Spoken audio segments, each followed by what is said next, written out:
across the UK, on DAB+, on YouTube, on your mobile, and on your side. This is Talk.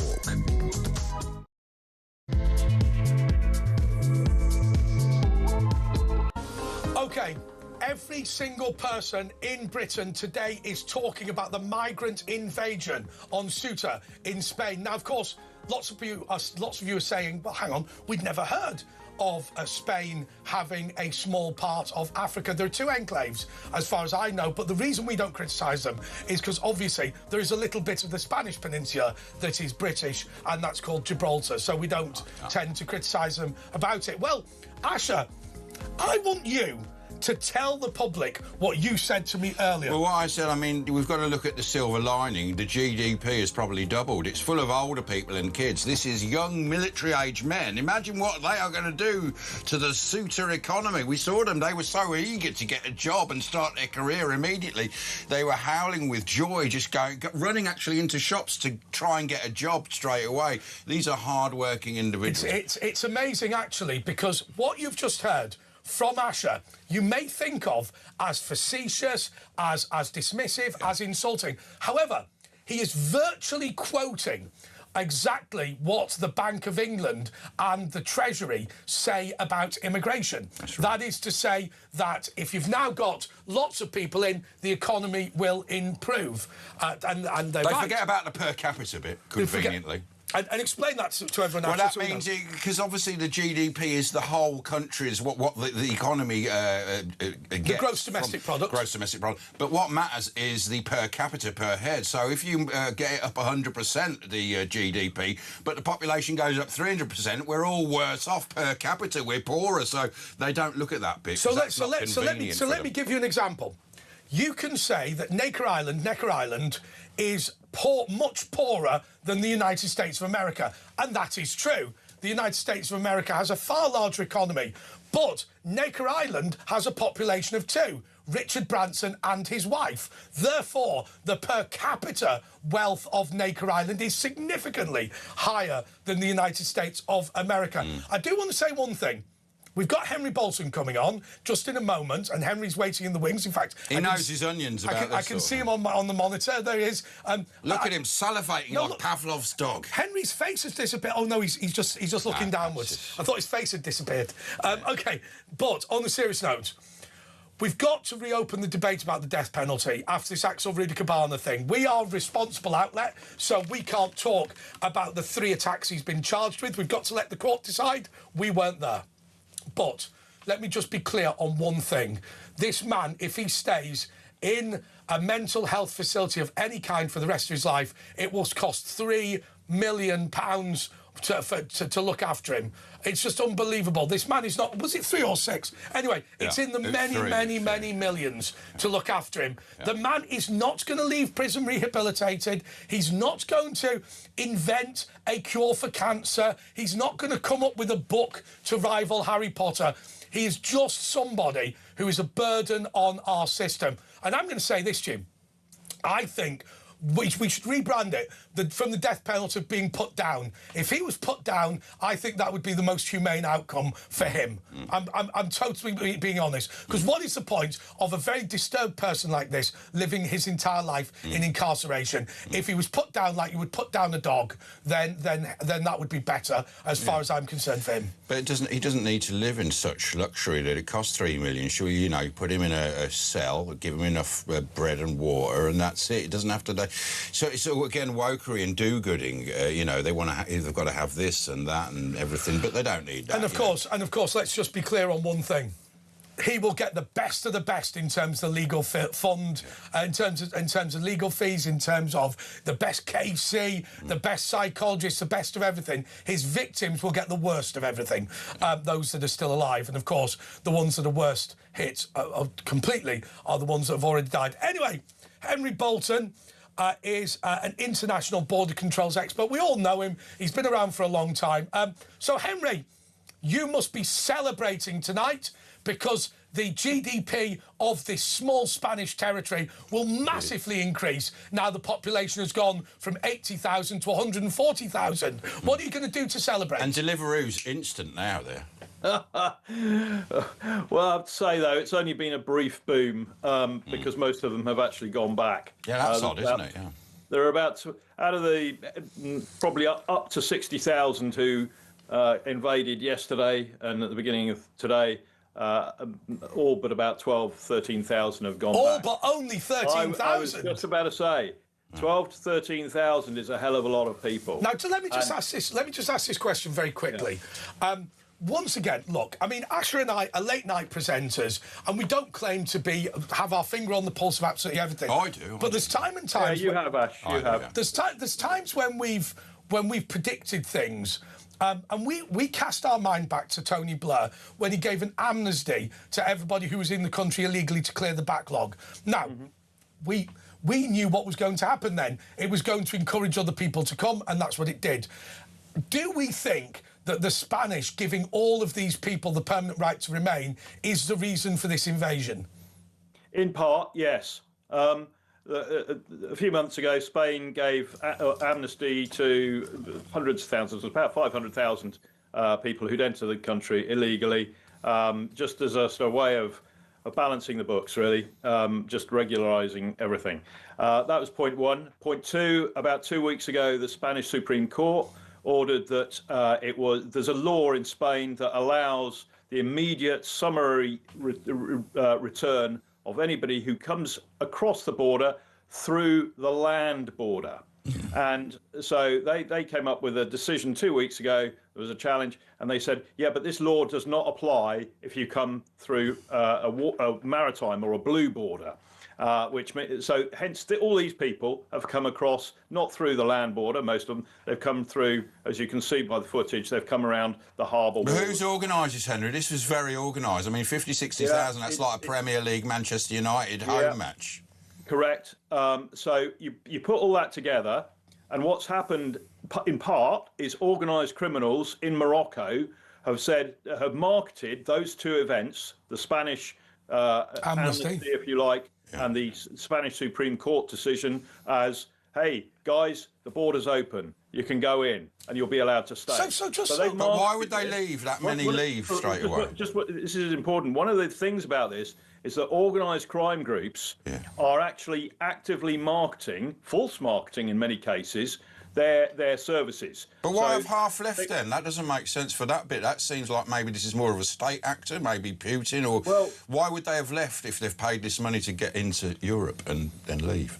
Well, because they found that the situation there is, once they've got through the border, is dire. And they've actually found that there's no facilitation, no criminal facilitation or anything else to get on the ships at the port. And what the Spanish did, unable to control the border because of this influx, they then sort of withdrew, if you like, to the port, which is where the ferries are, which is the only way of getting out of Spain across to mainland Europe. They just kind of put a defensive wall around the port and prevented these people getting through. And once they realised that they weren't going to get through to the port, then they started saying, well, there's no food here, there's nothing for us here at all. It's a tiny little place. But they travelled with nothing, though. The mayor of Ceuta, right, apparently he called for the Spanish government to declare a state of emergency, because obviously this was national security, and they said, no, we can't legally, migration can't be a national emergency situation, and they just let it carry on. Well, they didn't let it carry on. I mean, the Spanish government is deploying troops, deploying the military there. You know, just declaring a state of emergency might give you additional powers, but if you don't need those additional powers... Yeah, I didn't realise they're doing something. Right, OK. Yeah, so long as they do something, so long as they respond, and they have responded, to be fair. The problem is that why didn't they know this was coming? There were 50, 60,000 people building up on the Moroccan side of the border, and the Spanish didn't see it coming. But over how long, though, wasn't it? You saw lorries. Didn't it happen within, like, a few hours? But as you rightly said, this was organised. Yeah. We have known for many years that Morocco is a transit point for illegal migration into Europe. Same with Algeria, same with Libya. It's a prolific route across there, not necessarily through the Spanish enclaves. And so the Spanish have known this. So why weren't they watching this build-up?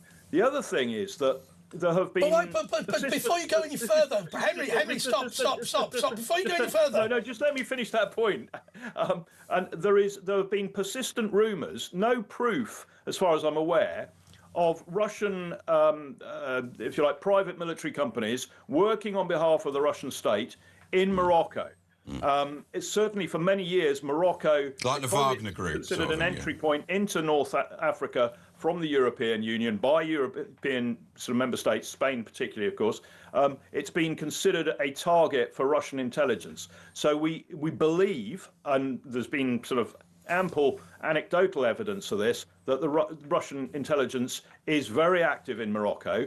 Is that part of it? We don't know. I don't know. It may be or it may not. So, plus there's the economic situation in Morocco, which has been pretty dire, and political turmoil there as well. So you put all these things together, and it's been a godsend for people traffickers, encouraging the movement, and making a lot of money out of it. They don't give a damn whether these people get across to Spain or not. What they give a damn about is whether they take money off them. But hasn't this backfired, though? I mean, because now that Italy have shut down on the Schengen movement, the free movement agreement, isn't this going to be the end of that? How can you open it now when you've got hundreds of thousands of people everywhere and certain European countries aren't guarding their borders and others are? Why? They're going to have to shut all their borders. And this could be the beginning of the end of the EU, couldn't it, the project overall? Well, for a long time, member states have been arguing that Schengen needs serious revision.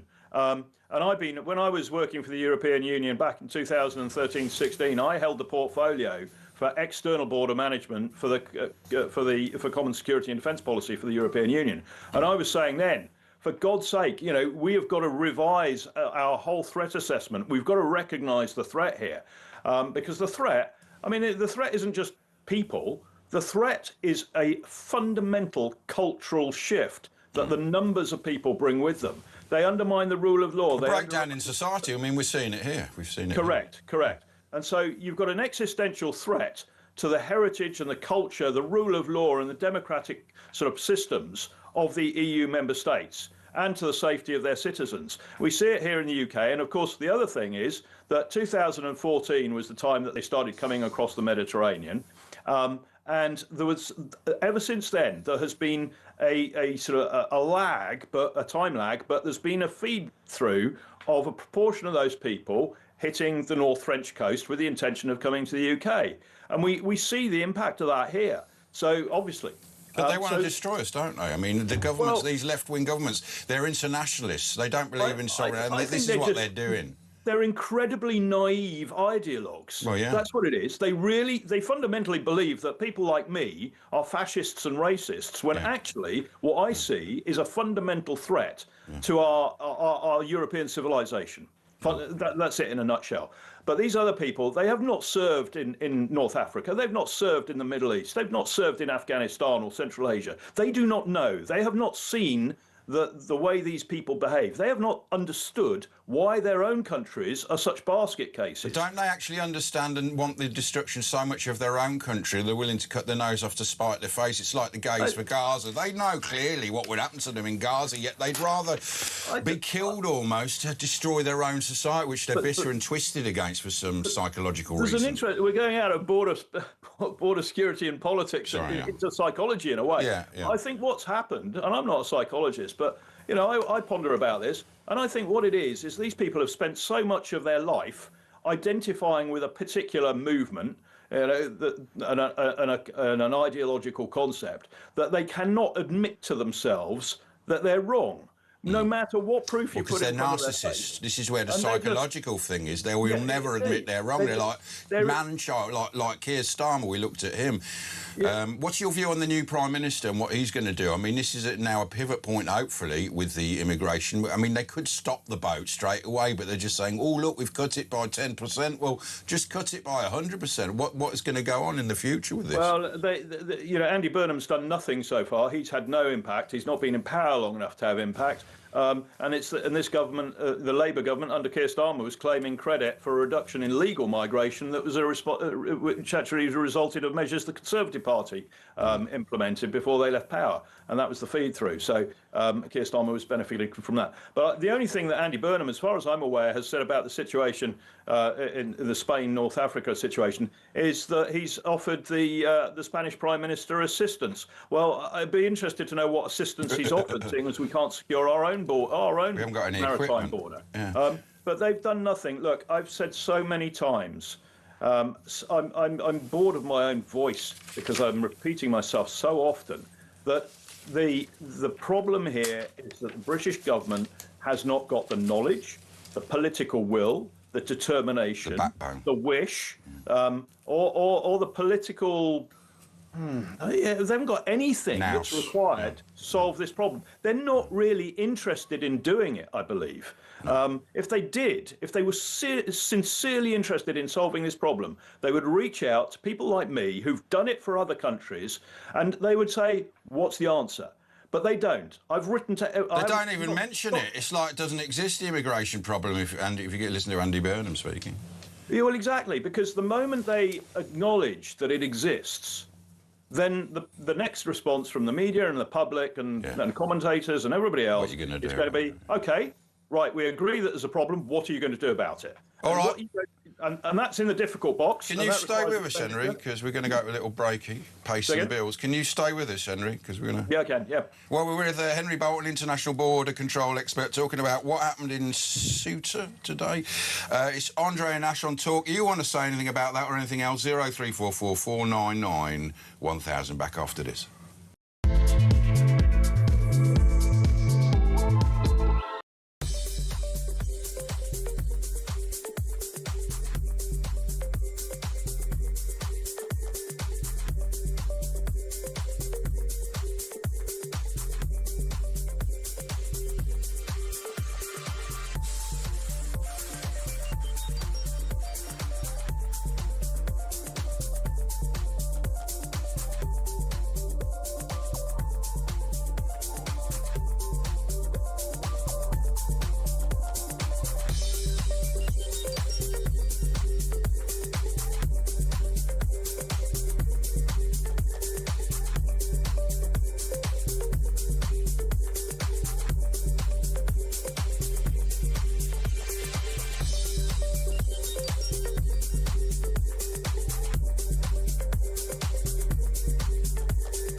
Across the UK, on DAB+, on YouTube, on your mobile, and on your side. This is Talk. So I guess we should report on this breaking news, even though it's not massively interesting. The Manchester mayoral by-election has gone to a second round. Remember that Labour have changed the system back, so you now have the alternative vote thing where you can vote 1, 2, 3, 4, 5, whatever. Look, Labour are massively ahead. I think it would require just about everyone to transfer to Reform for Reform to win. But nonetheless, it is some breaking news. And Henry, before we go any further on questions about the border and indeed what's happening in Spain, you're a former leader of UKIP, and look, at the end of the day, people will make jokes about what happened to you. UKIP, obviously, you were victim. I do. You were victim of just a media attack, which I think was grossly unfair. You're now involved with Restore. A reformer busted flush because they seem to be doing quite badly. I mean, you know, my dad said to me, I wonder if Sarah Poachin would have won Runcorn if the election was now. Reform have got some difficulties. They sort of went through this absolutely incredible this momentum and this huge sort of explosive almost sort of launch into British politics. Hats off to them. But now there's a risk to all of that. If your administration and your logistics doesn't catch up, if you don't delegate policy decisions, if all your finances are so centralised that your local branches don't know what's going on, when you've got a leader who, Nigel sort of absolutely, he's under huge pressure at the moment over his financial dealings without judging them. We don't need to. The fact of the matter is that there's huge pressure on him. There are a lot of questions that are being asked and not being answered. So that obviously is having an impact. But there is a problem. But there is a problem with your party, isn't there? Restore. Mm-hmm. I mean, how long is it going to take for Rupert Lowe to have threatened to sue 1% of the UK population? I mean, he's got to be getting close, right? I mean, is there anybody he's not threatened to sue that you can think of off the top of your head? He threatened you once. Did he threaten you? I don't know. He's threatened to sue everybody. Andre, I mean, to be honest, that's the first I've heard of it. The only there are people that have made false accusations, which I believe to be false against Rupert. What do? You just go, yeah, I don't care. And he's got the money to do it, so why not? I suppose, yeah. Yeah. If it's libelous, you've got to push back. If he threatens to sue me again, I'll just repeat myself. If he threatens to sue me again, I'll have him done for being a vexatious litigant. Right, but look, Nigel Farage has threatened to sue everybody. He has sued everybody. He's threatened to sue far more people than Rupert Lowe. I don't care whether people threaten to sue somebody else or not. I'm really not interested. What I'm interested in is whether a political party has got the leadership, the vision, the detailed planning in place to actually seriously be able to lead the nation out of the desperately deep hole that it's in at the moment. And as I say, to do that, you need not just leadership and charisma and a few catchy headlines that, although that might win you an election, it's not going to deliver effective. He's got some hand-me-down politicians, hasn't he, from the old Conservative Party? Yeah, he's taken people from everywhere else. This is an old Nigel Farage trick. OK, with UKIP, he did the same thing. I mean, he took in people who'd served on the Labour NEC. He'd taken in communists. He took in everybody, because every time he did that, he got a headline. And every time he got a headline, it got publicity. That's true. So all of that can help you build momentum, but it doesn't build your ability, your credibility, your preparedness to actually run the nation. To do that, you've got to have an interest in detailed planning. That doesn't exist in reform. I wanted to ask you this about the British two-state solution, if you like.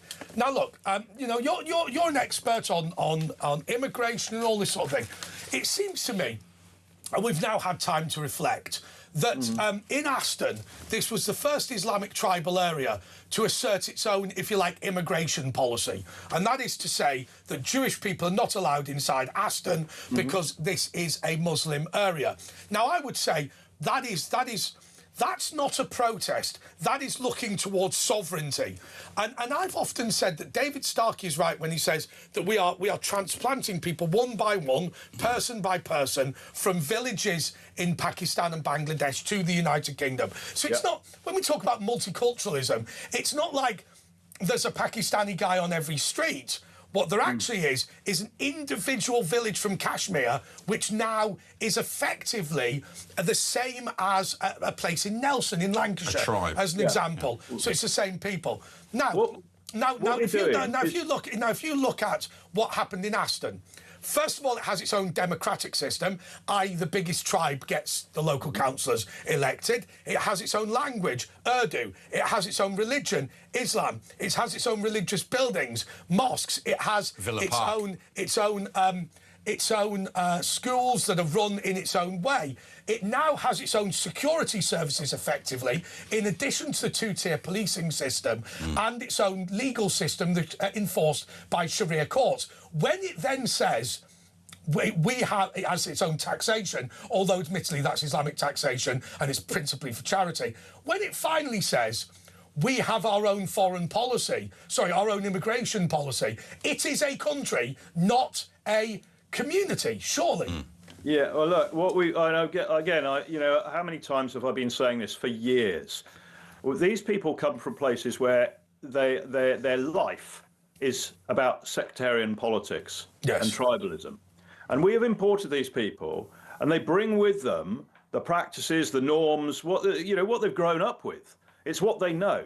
And a lot of them have never had any sort of integration into the United Kingdom and our laws and our constitutional ways and so on. But let's face it, we don't even teach our own children that sort of thing. Well, we kowtowed them, I think it was in Birmingham where the guy said, take your knives and your swords back to the mosque, lads. Yeah. So we let their elders police their own community. Right, but what you end up with, and this is the important point, through our democratic processes and the naivety of our politicians, we've allowed a situation where democratically these people are being elected to the majority in their councils, and then they are implementing sectarian politics, biased towards their own community, their own people. Everybody else gets shut out, and that's one of the reasons you see so many conflicts in the parts of the world that they come from, because it is not pluralistic, it is not democratic, it is not inclusive.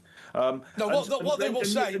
You get law implemented through interpretation of Islam. Should we ban foreign people who don't go back to this country, say 100 years, from entering politics? In Pakistan itself, you have to be from Pakistan to be in politics. Why should people who just come over here, maybe you come here for a year? I saw one, there was a student who just come to Scotland. Why should they be governing over us? People fly over here and tell us and govern over us. What's that? That's crazy. Pakistan have got it right, haven't they?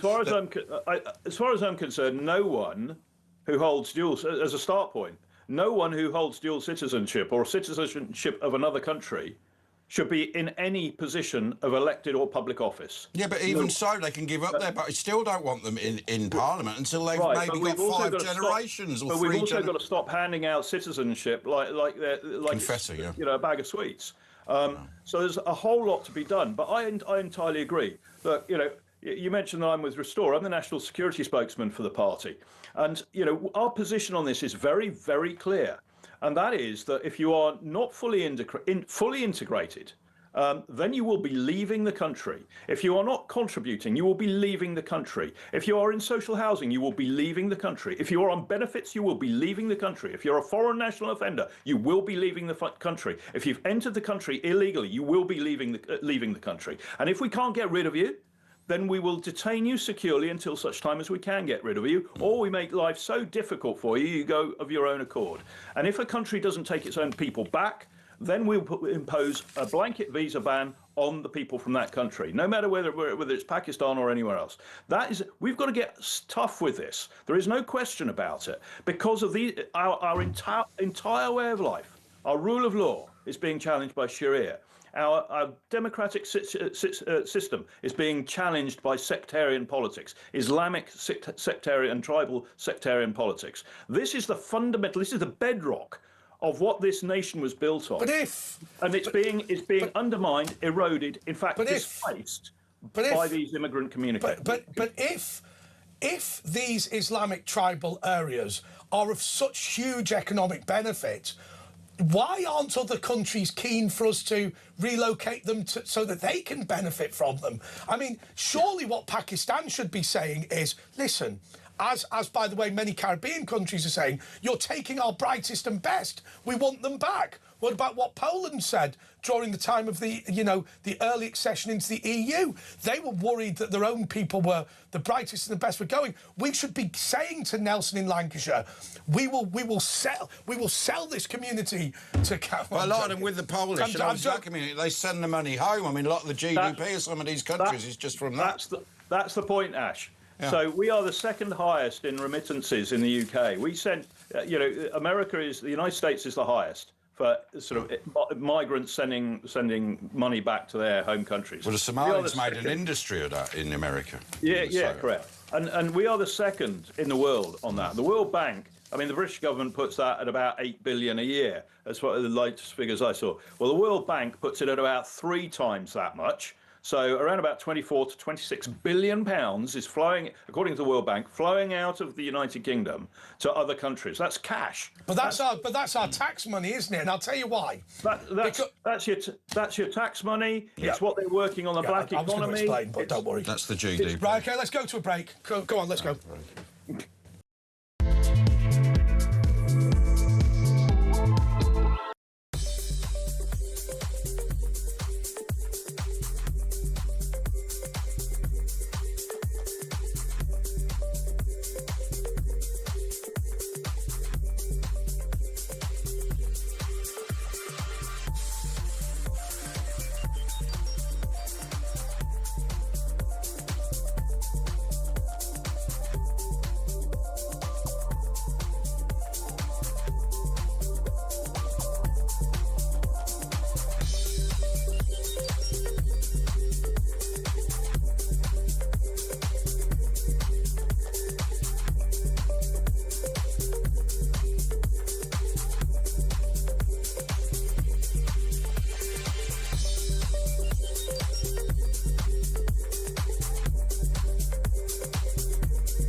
Across the UK, on DAB+, on YouTube, on your mobile, and on your side.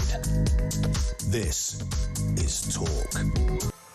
Well, I did have some questions for Henry Bolton, but we never... Thank you. Thanks, Henry, for joining us. That's Henry Bolton, not thanks, Henry. board. Not thanks, Henry. No, let's not bother with that. Let's not bother with that. And there were some questions I was going to ask, but we never got there. But that's life. OK, let's go to Matt. Why are we going to Matt Thornton? He's on holiday in Spain for some reason. The show's gone bad. I think we're getting a caller. What are we doing? Right, let's go to Matt Thornton. Georgina, we got Georgina. She's going to make sense of everything. She's a very wise lady. Georgina. Hello. Good evening. So, what have you got to say? Did you listen to Henry then? Yeah, I've been listening to everything that's been going on, and I've been watching intently what's been happening in Spain. It's disgraceful. I mean, the invasion of Ceuta was a highly organised operation as far as I'm concerned, and within a single day, the area has endured shops being looted, cars set on fire, migrants breaking into residential houses. It's been absolute carnage. They've already cost this area and the population millions. I mean, these people are not going over there to work or contribute to or integrate into Spanish society. They're going there to get what they can and cause mayhem within the local community. They didn't even have any rucksacks with them. They sort of just went in there, just trainers, and it was a very odd sort of situation. It definitely looks like it was state-sponsored or arranged for some reason. It's definitely been arranged. I mean, this migrant invasion act has been looming for years. The threat of it's been looming for years, but the governments have made no provision in case of this kind of crisis. And what's happening in Ceuta will definitely happen here in the UK at some point. But then it's quite a good thing. It's a wake-up call then, isn't it? To the whole of Europe. Look what Italy's done. They've shut the borders. The Schengen Agreement is in tatters. Well, they've got to shut the borders. The governments here and all over Europe are still gaslighting us that there's nothing to see here, ignoring the first rule of government, which is to protect the country. We're not allowed to notice. And its people. Yeah. Well, they're not allowed to say anything. But what they've done is tantamount to treason. We need to gird our loins, Ash, for what's to come. Because I agree. We've got to... The enemy within, we have cuckoos in the nest. It's a narco-tyranny. That's what we've got. It was a coup, how they took over. This Burnham guy, not even... I know it doesn't work like that, but no one really wants him. He's suggesting things that weren't even in the manifesto. Well, he doesn't have a manifesto. The guy shouldn't even be in the job. He's not prepared for the job. He isn't well, he's right good at buses, for the job. Buses. Knows about buses. Well, listen, he's already allowing this to happen. He doesn't care. He's not talking about it, is he? He's like the ostrich. He doesn't give a monkey's ass. No. He's got no intention of closing our borders. And we, at the moment, have no defences. I mean, if the government won't protect their people and close their borders... That's their number one job, yeah. That's their only job. But what is interesting here, which I said on my YouTube channel... you know, if you go to Piccadilly Gardens, I didn't agree with the redevelopment of Piccadilly Gardens, the fact that they sold part of the gardens, the bit opposite the Britannia in Hotel. Manchester, the Central Square. For those who know it. And they've built a big building there. So Piccadilly Gardens now is much smaller. And it's been redone. At a cost of 20 million officially. I mean, of course, it didn't cost that much. But the developers, instead of paying for the land, redid the gardens. And no doubt, the hands were in tills here, there and everywhere, because it wasn't worth 20 million what they did. But Piccadilly Gardens, I would suggest to you, is worth visiting, particularly at night, because it is now a monument to uncontrolled immigration. It is a no-go area at night. It is dangerous at night. I wouldn't go straight into the gardens. Actually go there. So I wouldn't go straight into the centre of the gardens. But basically, there are marauding gangs of young men from the Islamic world selling drugs and fighting and they own homegrown crackheads, because a lot of white guys have got nothing to... They're no careers, they're not getting jobs. So in a way, you can't really... They've ended up on crack or whatever it is in the streets. There's a lot of what would have been working class guys just on crack, and girls, crackheads, you know, with limbs missing. Just it's like dystopia there, man. It's like Mad Max. Well, listen, Ash, we have got enough bad eggs, English-born bad eggs in our country. We do not need to import anymore. And the governments, you know, they're not protecting us. You know, they need to close the borders. But at some point, people... They're endangering us, not only not protecting, they're putting us, you know, women... Rapes up 400% in the last 10, 15 years. We know why. So that's what I was going to say to you. If they don't do something and do it quick, people are going to rebel, because no man is going to endure watching his country being trashed, watch his wife being raped and his children being abused, and having to pay for the privilege of it happening. The feeling now towards these invaders and the government that are sitting at the minute, Andy Burnham and his motley crew, the feeling towards them is visceral. And if this isn't a wake-up call to every man, woman and child in Europe and in the UK to vote these... But Georgina, we have woken up, haven't we? The big problem is our political leaders don't agree.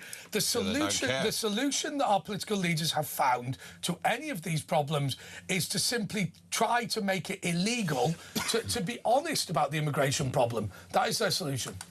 Well, they've taken away, they think, our voice. But let me tell you, I can hear the lion roaring.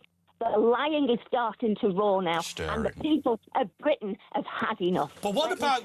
Well, of course, we've got to ask ourselves: what about the British two-state solution? What about saying that there are some areas which we now accept are Islamic tribal areas, and they should have their own right to self-determination? That should be enshrined in law, and there will be, if you like, like in Israel. Like in Israel, where there is Israel, there would be the United Kingdom, but then there would be those enclaves which collectively are an Islamic Republic of Britain. We do not live in Britannistan. We live in Great Britain, and it's called Great for a reason, Ash. We are not the type of community to lie down, roll over and down. All right, Georgina, thank you so much. By the way, it's called Great Britain for a reason, and that reason is great means big, and Great Britain is the biggest island of the British Isles, just to be clear. By the way, I do oppose our Olympics being called Team GB, because there are hundreds of islands in the United Kingdom, and indeed there is Ulster as well, and I think to call it GB is not just a little bit offensive to those people who are not from Great Britain, who are in the UK, but it's also just wrong. OK, let's go to Matt Thornton, who is... Right, so let's just read out what I've been sent. Our roving correspondent, Matt Thornton, is in southern Spain... International. Following the migrant crisis. Matt, are you in fact on holiday? I'm safe in my compound. No migrants have attacked me yet, but we're on high alert. Do you know who you remind me of? Peter Hanrahan from the Day Today. Right. OK. Thank you. So Matt doesn't look as glazed over. So Matt, let's just be clear. Right. So you can comment on the migrant crisis. That's fine. Are you on holiday? Yes. OK, right. Can you go to Ceuta immediately? Well done, Peter. You go down. OK, so Matt, on a serious note, southern Spain has been subject to a huge amount of immigration. We all remember what Spain used to be like. Is it as bad over there as people make out? Well, it's not quite reached Valencia yet, but obviously the footage coming out of Ceuta is pretty shocking. 80,000 people swimming over across the border wall to try to break into what is part of Spain, and obviously they've been running riot. I've not managed to speak with anyone from Ceuta yet. Have you not spoke to any locals, or do you consider them beneath you as you're a tourist? Have you spoke? What are they I like feeling? the locals. I like Spanish people, but they are not impressed. I've spoken to a few people on the compound. They are not Right. happy So just to be clear, were the people that you spoke to 18 to 25-year-old females? No, they were all compound employees, and they were not happy. He likes the working men. All right. So on a serious note, when you've spoken to ordinary people in Spain, of which, to be fair, you have done, what are they saying about this? Because we're saying in Britain this is all linked to the fact that migrants got an amnesty. It happened in Britain under Tony Blair, and loads of people came over. Now there's an amnesty. Also, I thought what Henry Bolton said was actually, in fairness, right, which is this.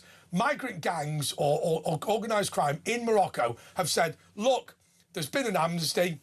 Everyone that we've got through so far now gets to stay in Spain forever on benefits. And also, there's been a Supreme Court ruling which says as long as you go into the water on your way into Ceuta, you will be allowed to stay. So clearly that's why it's all happened. But what are ordinary people saying about those decisions that have enabled the migrant gang to have a narrative? Well, that's exactly it. These migrants have been given an excuse to be able to just break into the country and do whatever, try to get whatever freebies they might be able to receive. And the people here are not happy. They are shocked. I mean, 80,000 people crossing the border in one go. The footage is absolutely harrowing. Apparently, they're more generous than we are, the Spanish. Apparently, they're social. You know, you get better hotels, you get better houses. It's even better than here. The big problem that you're going to have. The big problem that you're going to have. I remember when the Greeks had a riot because, of course, all of these people sat on the border needed food, and the Greeks went to get them food. Unfortunately, the souvlaki they came back with is pork. So basically, the people fleeing hunger and war turned round and said, listen, you've got to serve us halal here. Yeah. We've been promised proper halal food. In Spain, you're not going to get a halal dinner. I could have brought tzatziki. They come with all sorts of demands that just cannot be, expected to be given out. But this is what happens. I mean, the government has just totally incentivized this. I think in Ceuta, I've seen footage of people roaming around beating up migrants. It's pretty harrowing stuff. Yeah. It is kicking off. People are not happy over here. Meanwhile, you're just sunning yourself, enjoying the luxuries while all this is going on to the local people. How do you feel about that when you're lying by the pool, eating pina coladas? Well, it's privilege. That's my Anglo privilege. Don't feel a thing, do you? Drinking a lot of sangrias, hanging out by the pool, hanging out by the beach. While all this is going, this mayhem goes on around you. What, you're hanging out? Well, is it a nudist resort? Sometimes, but I get a little bit of stage fright when I'm at the nude beach. Yeah. Okay, well, thank you. You're not here for the mystery hour, actually, by the way, and it's all been cancelled. And it's not like you had anything much, so I don't know why. No, quite. I'm totally sober this time, so I have no idea. You've been brilliant, man. Oh, thank you. By the way, are you going to be back next week? Because next week we've got... we're doing two things at the same time. It was Pride Week last week, so next week we're doing Gluttony Week, in which we're going to just indulge ourselves on the 2 days, because we're What are we doing last week? We're going through the 7 deadly sins. Last week we were proud of ourselves. Next week we're going to be doing Gluttony. And it's also, of course, International Beer Day on the Friday. Gluttony. So I think what we should do is, should we go down to the brewery that I'm a part owner of and just say we're filming something and just get absolutely shedded? I think we should do that. Good idea, man. Good idea. Yeah, we should do it. Yeah. Yeah, we'll do that. All right, Matt. Make sure you get back here next week, yeah? Hopefully, that's the plan. All right, yeah. Well, let us know if anything else goes on. That's Matt Thornton, our international correspondent, live from Spain. But next, we're going to talk to Ella Wales. That is the great James Wales, the man I used to do the show with, his granddaughter. It's nearly a year since the great man left this plane, but she is going to climb up 3 mountains to raise money for James Wales' kidney fund. And we'll be talking to Ella Wales right after this.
across the UK, on DAB+, on YouTube, on your mobile, and on your side. This is Talk. OK, well, we're incredibly honoured to be joined by Ella Whale. She is the granddaughter of James Whale, who bequeathed his seat in this show to me. But I think it's only appropriate, given what she's going to tell you about, that James's partner, Asher, introduces this segment. Yeah, well, not his part. I wasn't married to him. How you doing, Ella? I'm good. How are you guys? We're all right, man. Now, you're going to climb up 3 mountains during the 3 Peaks Challenge in one day to raise money for James Wales' Kidney Cancer Fund. Yes, we are. So, yeah, we're doing the 3 Yorkshire Peaks. So, Pennygen, Ingleborough and Whernside. So, it's like a marathon distance and it's like 5,000 feet of an ascent. So, What, it's going to be a challenge. 3 of them in a day? You'll be knackered. Have you been training for it? I know. Well, we did a practice one last weekend, which went well. We did it in like 3 hours, I think. So the plan is to try and do it in under 12 hours. So it's going to be a long day. Is your brother doing it with you? Obviously, he's in the military forces. He'll be finding that easy. It's like a training exercise. Is he doing it with you? He's going to do it with us. It'll be like a walk in the park for him, I'm sure. But we're just going to get him to carry everything. So, you know, he's there for, support. Now, it's nearly a year, isn't it? Since the great man went, and so how are you feeling about it all? It's sad, isn't it? And it sort of hits you a bit further on down the line at different points. Yeah, exactly. No, it is really sad, but he didn't want us to be sad. He wanted us to be happy. So that's what we're trying to do, and obviously carry on his legacy and keep his memory going. So yeah.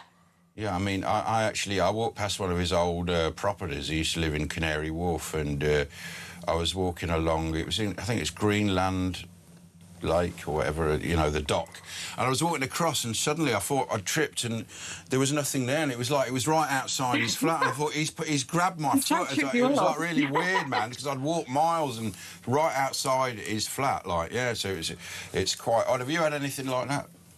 I keep seeing white butterflies. That is my sign when I see him. I don't know why, but I just remember... Well, he did like whites. He and he liked his nature, in the village and everything, in his garden. So, yeah, that's my sign when I see him. Do you mind if I quickly interrupt? No, you should... Yeah, just to ask this. You are in a slightly odd situation because there will be many people who are doing the 3 Peaks Challenge to honour a relative who is either going through treatment or has sadly died of cancer. But you're in an unusual position because Kidney Cancer UK used to be called the James Whale Foundation. It merged, multiple organisations merged. But it became the biggest kidney cancer charity in the country. But now you are actually walking not just for your granddad, but for the charity he founded. How does that make you feel? It's just an honour, to be honest with you. I think, they've supported us so much as well. They've got us loads of T-shirts, loads of banners. They've put loads of stuff on their, social media pages as well. So it's just an honour to be able to do it and to be able to do it in his memory as well. The charity, I think, was obviously one of his biggest achievements and one of the reasons why he got the MBE that he did a couple of years ago. So I just think he would be very proud of us, and I just think, it's a big honour. Yeah, definitely would be. And you can go on the GoFundMe. I've tweeted it, your link to your GoFundMe page, the Donate to Yorkshire 3 Peaks Challenge, and Andre will, when he finds his phone, he left it in his car. And just a matter of interest, it was really interesting. So obviously, in order to get an MBE, which is membership of the Order of the British Empire, it's very, very hard to get it for something you were paid to do. That's highly unusual. Yes. So people forget that Dame Thora Hird was never honoured for acting, despite being in 200 television and theatre productions over the years. It was for those electric beds. Because James Whale was in entertainment and had invented really the radio phone in Britain, and he'd been in entertainment for 50 years. He got it for entertainment and charity. So in fact, this is something that he was actually honoured for, this charity that you are working with today. Yeah, exactly. And we want to keep it going. We want to try do something every year if we can. My dad did Hadrian's Wall, I think it was 20 years ago this year. I remember that, Yeah, so they did that. I think it was like 100 miles. So that was a big challenge. But we want to keep doing something every year for the charity, obviously, you know, to honour Grandad and, you know, just raise awareness. I think that was Grandad's biggest thing. And I appreciate your bit. You're quite young, which of course is going to help with the Three Peaks Challenge. Yeah. But how much do the family interact with the charity? Have you decided to become more involved, or are you still just charitable fundraisers? No, we want to get more involved, definitely. My dad wanted to do the 3 Yorkshire Peaks with us, but we thought it would be a bad idea. He's not the fittest especially guy, on his hip as well. Of course, I did a walk with Lady W for the hospice a couple of months back, which was really nice. It was a lovely day. That was one big hill, but nothing like, you know, 5,000. And I think it's worth reminding everybody that for security reasons we don't broadcast your brother's details, but he is in the military somewhere in Britain. But he might not even be in Britain. He might not even be in Britain. He might be in Ceuta. Like Scarlet He will be next week when we do it. So. Well, don't tell everyone. but I know that James was determined to live long enough to both receive the MBE and to see your brother passing out. Yeah, you've been joined by someone. He loved that. Yeah. Yeah, Who's that? This is Peter. So. Peter. That is James. James's son. How you doing, man? I'm very well. Are you doing it? Because you've got dodgy knees, haven't you? Well, I'm having an operation Tuesday, so unfortunately I can't do it. You can't do it. Not on a man in your condition. No, really bad condition. You're about 6'8" and dodgy knees. You can't be going up mountains. Yeah, but your son and daughter can, so they're doing it for you. So how's things in Harrogate, man? Brilliant, thank you. Yeah, brilliant. How's the restaurant? How's the restaurant that James always used to moan about having to bail you out with? No, we're doing well now. We're here now. Yeah. It's called what's it called again? The Italian Connection in Harrogate. Yeah. So get down. I must go there. I used to go to Harrogate for Central Council, which was the meeting of the National Union of the Conservative Associations, and it was always a beautiful, beautiful place. It is. It is lovely. Yeah. No. Do you remember Agatha Christie went missing for a few days? There's the hotel I stayed in there, and there's a plaque where Agatha Christie. It was a big mystery of Agatha Christie. What are you doing with your life, fella? Are you going into presenting like your grandfather? Because when you were in here, you were a natural at it. What sort of field are you going to work in? Those are some big footsteps to, big shoes. No, he was only a size 7. I know. Well, I've got a lot of very dainty. He was. Yes. Yeah. No. We used to share a lot of shoes actually. Yeah, he liked ladies' shoes, didn't he? It was one of his guilty pleasures. Yeah. What? Yeah, he used to like Ugg boots, high heels. He was very into that cowboy boots. He was not into high heels. And he loved that film. What was it called? The one. Kinky Boots. Bareback Mountain. No. No. No, Brokeback. Oh, and that one. 10 Days as well. He liked his chick flicks as well. You might have not seemed like he did, and Scattercushions. Yes, he loved his scat cushions. We've got quite a few of those at home now. You inherited them, yeah. And what in the end was decided with the MBEs? Because just to explain, obviously Nadine inherits them, and that is rightly so, because that's James's wife. But in fact, there's 2. So one is the informal one, which was given by the King, and then there's the formal one, which was a gift from his friends at talkTV, which I, in fact... And just to explain to everybody, they're the same specification, but obviously one of them was bought separately. You can only do that if you get an MBE, but the very nice people, who I think were at the Harrogate Mint, actually. I think it might have been minted in Yorkshire. I'll have to check that for you. But what happened to them is, has Nadine not decided what to do yet? Is that like Kendal mint cake? So the original one he got buried with. Oh, really? And then Nadine has let us have the second one, which is very, very kind of her. Brilliant. So yeah, we've got that kept safe. Oh, that's fantastic. I remember the grave, and they had some headphones there. It was quite nice, all the little things on the grave and that stuff. All the flowers and everything. Yeah, we went back there a few months ago just to go and see him and say hi. There was a bottle of Peroni in there for him. That was chucked in, didn't it, by... I remember Joe. I had a relative, and he was a very, very lovely man, but he was a little bit emotional. And when his dad died, he began putting... They said you can put things in the coffin, and he put 20 woodbines, some Swan Vestus matches. Then he went to the house that he originally lived in when he was a kid, banged on the door and went, "I've just come to get some soil from your garden." Didn't explain it and got a bag of soil and put it in. And in the end, he'd put that much stuff in, like he'd put... It was like Tutankhamun when in 100 years. That is precisely what my cousin said to him. She said, "Dad, my granddad was an ordinary man, not Tutankhamun. You've got to get rid of some of this junk." Get rid of some of this... there'll be a programme called Time Team in a few hundred years, and they'll find that, and there'll be a rich history, won't it? Anyway, Yeah, Ella, what are you going to do? You didn't answer the question. What are you doing in your life, man? I work at an estate agent in Harrogate called Migrant. So, yes, selling houses at the moment. Yeah. How's that market going, by the way? Well, it's always busy in Harrogate, to be honest with you. So, Because it's all older people with a few quid in their back pocket just to want to go and retire there. I think what we might do, but I say, Ella Whale, thank you so much. Thank you, Ella Wales. No, thanks for having me, guys. That is Ella Wales. Look on my Twitter for the GoFundMe page. Good luck with it, and we'll get you back on. Thanks, Peter. Nice to see you, Bubba. Goodbye. Can we go live to the count in Manchester? What are we going to do about the news? Is it finished? No, let's have a look. It's been counting. A declaration is imminent. Reform through to the second round. And this Labour. is the round 2 declaration, which is coming up just in a moment. Labour and combined authority returning officer for the Greater Manchester Combined Authority mayoral election held on Thursday, the 30th of July 2026, hereby certify and declare that the total number of certified ballot papers was 538,659. The total number of first preference votes given for each candidate is as follows. Astley Sion Neve, Reform UK, 111,928. Coggins Geraldine Philomena, commonly known as Geraldine Coggins, the Green Party, 64,968.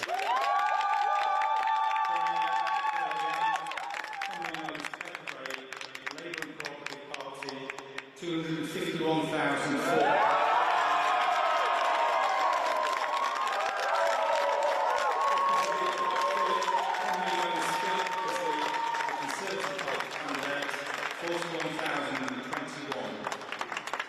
Farmer Marcus Jonathan, Independent, 2,969. Kilpatrick Richard Martin, Liberal Democrats, 14,702. West Marlon Scott, Restore Britain, 46,289. The total number of first preference votes is 533,326. The number of ballot papers rejected as to the first preference vote was as follows. 1 to an official mark, 6. Voting for more than one candidate as to the first preference vote, 4,432. Writing or mark by which the voter will be identified, 44. Unmarked or void for uncertainty as to the first preference vote, 846. The total number of rejected ballot papers was 5,328.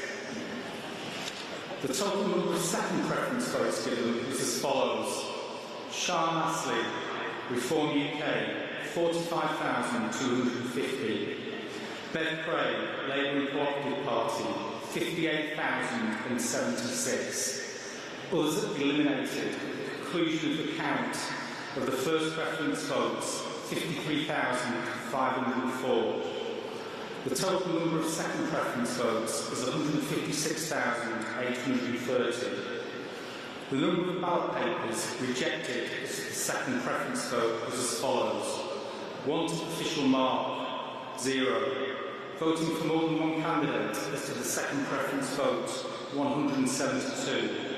Writing or mark by which the voter could be identified, 12. Unmarked or void for uncertainty as to the second preference vote, 12,943. The total number of rejected ballot papers is 13,127. The total of first and second preference votes given for each of the 2 candidates remaining in the contest was Cyan Reform UK, 157,178.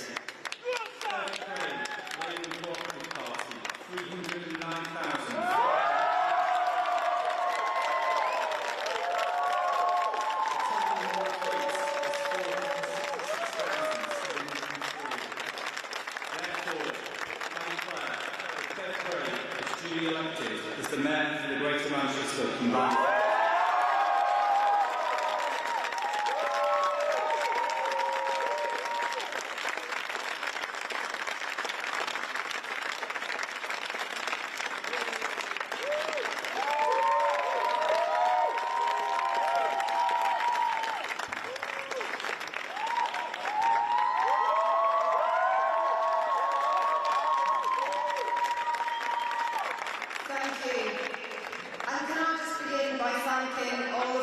Staff that have worked so hard for its election, both here in Manchester and across Greater Manchester. It's been a long day for you. It's much, much appreciated. Thank you also to my fellow candidates. But the special thank you has to go to the residents of Greater Manchester. To have trust placed in you is honoured, I'm honoured and humbled, and I stand ready to serve the 3 million people that live across this fantastic city region. And I will serve every single one of them, every single day. I never believed, as a girl growing up in a council estate, that one day I would have the chance to stand for the place that I love, the place in this world that I'm proud to call home, and to offer my service to make our city region better. Because Greater Manchester is special. We talk a lot about our history. We talk about the role that we played from the birth of the Industrial Revolution to the trade union movement and Peterloo. From the suffragettes through to modern inventions and splitting the atom and the invention of the modern computer. We've changed the world in many ways in the past. But Greater Manchester's potential lies in its future. And when Westminster walked away from us, when we were struggling as a deindustrialised city region, it was the people in this place that began the journey to rebuild. And people often ask me, what is it that I feel makes Greater Manchester so special? And it's our people and our communities. And during this campaign, I've got to see that firsthand in every single corner of this city region. In every pride, village, town, and both our cities, I find fantastic people doing incredible things against the odds every single day. Rejecting the politics of hate, but standing with their neighbours, looking out for each other. The spirit of a place that their neighbours will give their final pound in their pocket to help their struggling friends do the right thing. But for too many people across our region, life is simply too hard. The generational belief that we had, that if you work hard and did the right thing, then your life would be better, and the life of your kids would be better, is something that many people just don't feel at the minute. And that's the challenge that we in politics have to face up to. And it's why I set myself a simple task, and I make that commitment to you today, that every single decision I take as your Mayor of Greater Manchester will pass the test of making your life better. It will put more money in your pocket, and that was one of the reasons that my first pledge was around free buses for 11 to 18-year-olds, to put 500 quid in the pockets of families and give a message to our young people that they could be anything they wanted to be and go anywhere they wanted to go. That everyone in our city region deserves a good quality home that they can afford in a safe neighbourhood, and that everyone has to feel the benefits and successes of growth. You have to feel it in your pocket, with good jobs in every corner of our city region, and you've got to see it on your high streets when you walk out the front door, restoring pride into our high streets and town centres. But it can't just be about building the basic fundamentals of a good life. It's creating a good life. It's letting people make those decisions where they plan with optimism and hope for the future. Things like spending time with friends and family with enough money in your pocket to do it. To plan for your holidays, to plan for your trips, to be able to think of the life you're creating for your kids. And that's what we can do here in Greater Manchester. And the final thing I'll say is that this is about the city region that we want to be. This is the greater Manchester that we can be. And that has to come with the belief that we can build things that make life better. And I'll say this really plainly. To those that voted for me, thank you. To the Labour support that turned out, thank you. To those of you that lent me your vote, thank you. And for those of you that didn't vote for me, I will still be your man. Because I will defend this city region with every bone in my body, and I will fight for a better life for all of us. So, the hard work begins. I've done this with a promise and a plan, and my promise and commitment to you is that I will make this city region better, but I will work for everyone. I will be a greater mayor for everyone, and we have to heal. We have to move away from divisive politics that try and pit neighbour against neighbour, and we'll work together. We'll do it together, we'll deliver it together, and we will build a greater Manchester that works for all of us, that we're all proud of, where everyone feels welcome and everyone has a chance to succeed. Thank you. That was Bev Craig. She's just made her speech after being elected as the Mayor of Greater Manchester. We're just trying to see if the Reform candidate is going to speak. In the past, the second place candidate would always speak, but it's more recently not been a tradition. She's born in Belfast, this woman, Beverly. By the way, they got 66.3% of the vote. Sean Astley from Reform got 33.7%. Quite respectable. What do you think about that? It was quite a funny thing. So the first round results, Labour were on, about double what Reform were on, and that was the final result. What's really interesting, we're just waiting for all the numbers to fully come through. We'll get those in a second. I think I heard that Restore UK beat the Conservatives in Greater Manchester. Now, I think it was 46,000 to 41,000, but either way, they were very close. Now, we would not expect the Conservatives to do particularly well in Greater Manchester, but I think what is an interesting point is if you look at the first round from Reform, Restore and the Conservatives, I think we are talking about a total of around 210,000, to call it 200,000. It wouldn't have been enough if they'd all voted together to beat Labour on the second round. And so I guess the fundamental point that we'd have to take away from this, and you are welcome, 0344 499 1000, after we go to a quick break, you are welcome to get in touch with us, but what we'll do is you're welcome to get in touch with us, but the reality is I think we're going to have to say that this is a failure in the Red Wall by Nigel Farage in what has been a difficult month. The momentum of the Runcorn by-election has not translated through. Obviously, huge disappointment in Makerfield, where Reform had polled ahead, massively ahead, in the local elections. Wasn't this expected, though, in Manchester? I think at one point it was expected that Reform would either win the Makerfield by-election or win the Manchester mayoral by-election. Both of these have been a huge disappointment. It is officially Labour's home turf. I think if Labour can't win the city where the Labour and Trade Union movement was effectively founded, well, at least, the cooperative part of the Labour and Trade Union movement was founded, I think they can't win anywhere at all. But I'll tell you what we're going to do. This is officially supposed to be the paper review. We've got a Conservative commentator coming up. So why don't we just say that we're going to feature a lot more discussion about this Greater Manchester by-election in the press preview, and that is coming up right now. Right. OK, well, give us a ring, 0344 499 1000. We skipped the news there because of this live result going on and the speech there. But give us a ring, 0344 499 1000. We're going to talk to Matt. It doesn't, by the way, I'm just going to say thank you so much to Tech Op, guys. It doesn't matter that we've not played the lead into the press preview, because we all know that it's a press preview at 11 o'clock. We all know that we've slightly delayed it. It doesn't matter.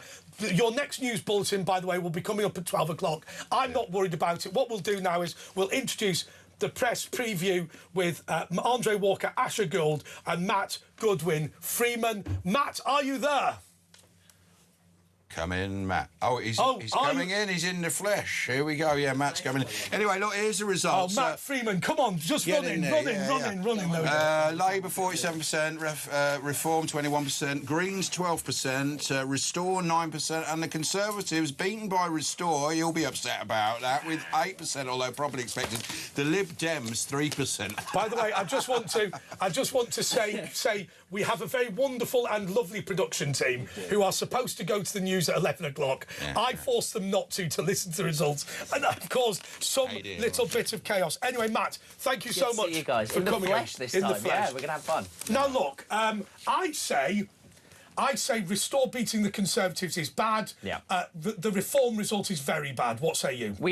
The Conservatives were not going to win this. No, but it is. These are a small party. But we weren't going to win this. Reform dominated in the local elections in May. The big thing is the fact that Labour's vote was down. They did get, less votes than Andy Burnham got in 2024. But B, they've just wasted £5 million of taxpayers' money on a by-election for the Manchester mayoralty, which ended up with the same party winning. So all to fuel Andy Burnham's ego, the King of the North, and it's just, I think it's a waste of taxpayers' money. We didn't need this. It's worked for them, though, hasn't it? It's working for them. They've got a bit of a bounce with Burnham. Yeah, but they're having the Burnham bounce, but the fact is that he's got to deal with the same issues. He's got to deal with immigration. Yeah, but he might go to an election early, and the bounce might last. There's no way that Burnham's going to go for an election early, because he's not going to get better. It's not going to get better for them. No matter what, they'll lose seats. It's going to get worse. So isn't this? Well, I'll tell you what Jacob Rees-Mogg has said, which I think is a reasonable comment. Andy Burnham was committed to no early election, and the issue for that is very simply this. Whatever happens at the next election, there are Labour MPs who are dead men walking. Correct, absolutely. Right? Now, Andy Burnham will want an election because, of course, that gives him an opportunity to have his own separate mandate. The problem is Labour MPs will not want him to do it. Exactly. So he's in a difficult situation. Immediately, and he'll be fighting against his own backbenchers to have that authority. He will not call an early general election because, as we've all said, there is no way they're going to get better. No matter what, they're going to lose seats. The last result was a historic result for Labour, 140 vote majority, I think it is. So there is no way it's going to get better. But they're already going on about net zero being cancelled. Like BP have said they're going to leave. Get rid of the North, there are rumours that he's going to be able to placate the backbenchers with some offers and stuff and get them on his side, because they do, they don't want to be turkeys waiting for Christmas. They want to keep their jobs if they can. So, don't you think there's any chance of them turning it round? A lot of people are vacuous and just think, oh, he's great, Andy, he's great, isn't he funny? But, they don't see the dangers. If you spend your life watching his TikTok, then, you think everything's, rosy and the country's brilliant. Now, but the fact is that all of us are still paying more in taxes. All of us are seeing our money disappear. The government with its hand in our pockets, it's just weight. But there's on so our many shoulders. people not paying tax that are taking at the moment. You know what I mean? So we're fighting against it, and that's getting more and more, and the layers of government. Is there evidence of a hardy sectarian vote here? Let me just explain this to you. So, look, I would suggest to you that a by-election for Mayor of Greater Manchester, when Andy Burnham is Prime Minister, is going to be an easy sell to Labour voters. Correct.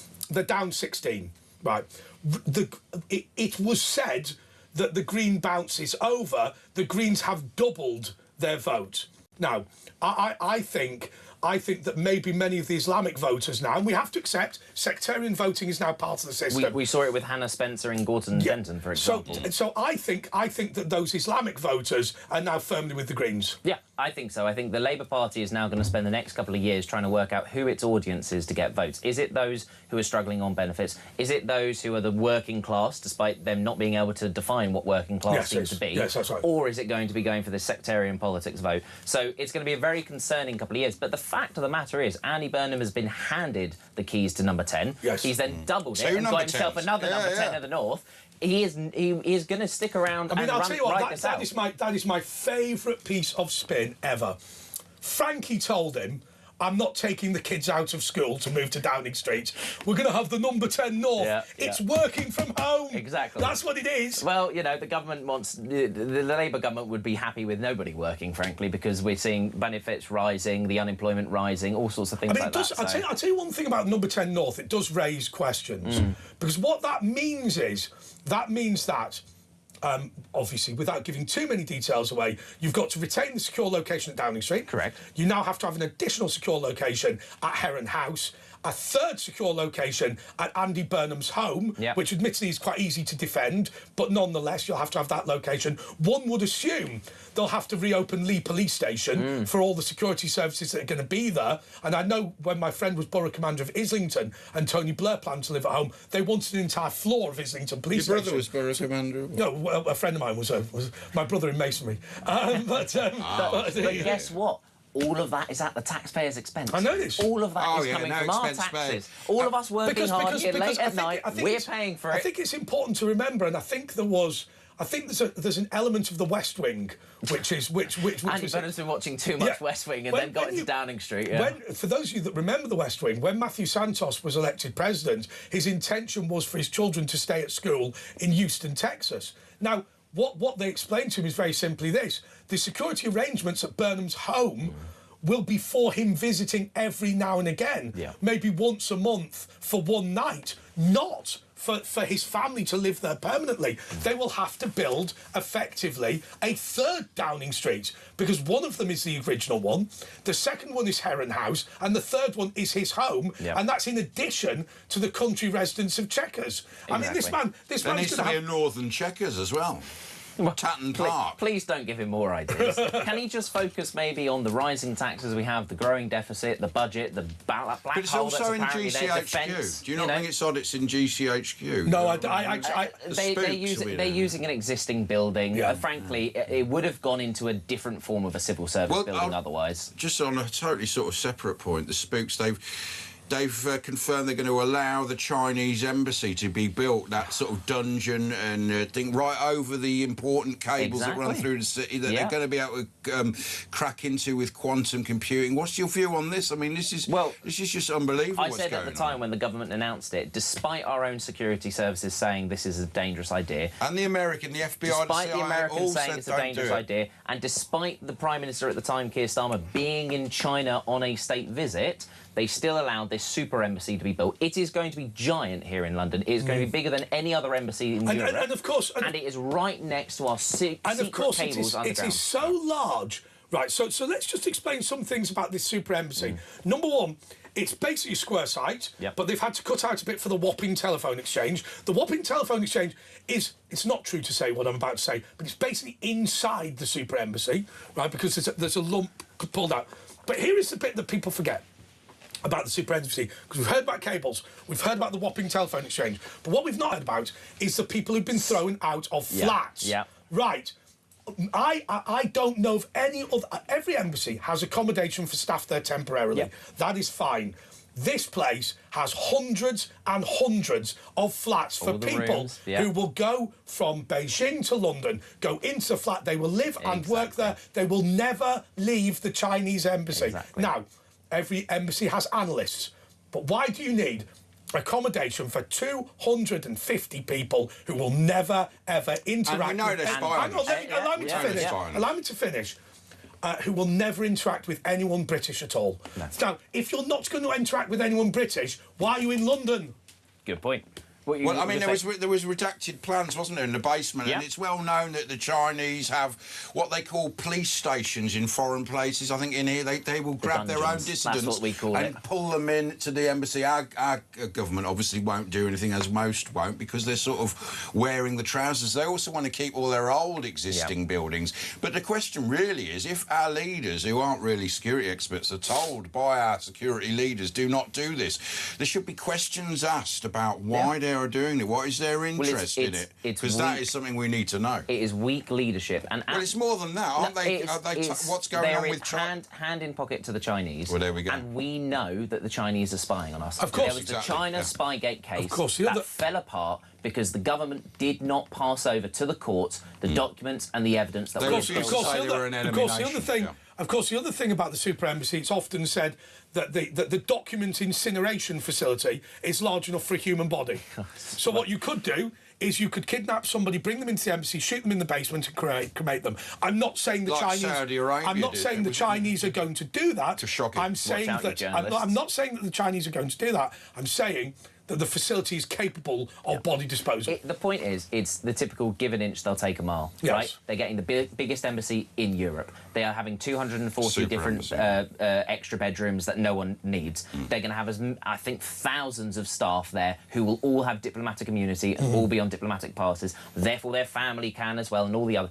This is taking the mick. And it can never be reversed it's in as the well. context of China spying on this country. And how is that in British interest first? And I think there's a big difference, because I think we all know they had to create embassy gardens in Vauxhall in order to have the British, the British, the American and the Dutch and others security services co-located, and that's fine. The American embassy is also the CIA European headquarters, and rightly so, and it's close to Vauxhall Cross, which is MI6, which is great. My understanding is the Dutch have moved some stuff in as well. But that's in order to coordinate the defence of Britain and the Western world. We don't want to... This is the problem in our country. Oh, let's give the Chinese a rival to our national security. I'll tell you what we're going to do. We've got Matt Goodwin Goodwin Freeman. God, what? Just say Matthew. Just say Matthew. Who gave... what were my you parents, thinking? that's who gave what me were the they surnames. thinking? What were they thinking? OK, he's still going to be with us for this whole hour. Officially, this is the press preview, but obviously the breaking news of the Manchester mayoral by-election will overshadow it, at least to some extent. We'll be back in a moment.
Across the UK, on DAB+, on YouTube, on your mobile, and on your side. This is Talk. This is a press preview with Andre Walker, Asher Gould and Matthew Goodwin Freeman. And look, I think we're all trying to get this pronunciation right. Ceuta, or whatever it is. Ceuta, isn't it? Ceuta. But nonetheless, the Spanish have got themselves into the same muddle Tony Blair got himself in. In the 1990s, the late 1990s, Tony Blair said that there was going to be an amnesty for illegal migrants. Now, in a sense, and he did it for the same reason the Spanish did it, in a sense, it makes some sense. You've been so overwhelmed, you're never going to get through the backlog, then you get rid of the backlog and give them all permanent right of residence. The problem is, all they did was phoned their cousins and told them all to come over. Come on. And that's exactly what's happening. It's a ridiculous thing to do. Obviously, Exactly. you shouldn't just let people, because it's a hassle to... And the images and videos of what we saw happening actually This is shocked unprecedented, people. isn't it? This It's is, never so, happened. to put it into context, they estimate between 49 and 60,000 people came across the border in a day. That is more than what the UK has in the whole small boats crisis in a whole year within a 24-hour period. That is an invasion. William the Conqueror That is an had invasion. 10,000 men and took over this country. Well, so this is the point. Now, the Spanish have said that they're absolutely overwhelmed, that they're sending in the military. Well, I say you're a bit a day late and a dollar short. But this is unprecedented. I would like to point out, where's the women and girls? Where's the children? I'm just having a look at all... No, can't... Is this a it's national all security? young It's men. like Funnily enough, where's Darren Jones when you need him and he says it's all women... It's ridiculous. yeah. I'm He'd say sorry, it was this is anyway. ridiculous. And the He'd say problem it was with this women, is children, this is going to head our way. By the way, we're talking about the Green politician Darren Jones or Owen Jones. The Labour No, I was talking about the Labour politician Darren Jones. Yeah. All right, on Question Time, the majority were women and girls. We went too far. And then we time. all showed the videos where it's all young men. I think it's interesting because if what the left claim is true, in a sense, it's almost worse than what we're saying. And I'll tell you why. Because you get all these military-age young men, assuming they're only here to start a new life with their family, then when they get right of residence, what will happen is they will bring over, each of them will bring over the wife, the children, whatever. By the way, that's a cup of tea. I love a good cup of tea late in the evening, thank you. Cheers. Legal reasons. OK, so... you know, that tastes so nice, I'd almost call it something else, yeah. but I shan't. What makes me laugh is the audience aren't stupid, they'll guess.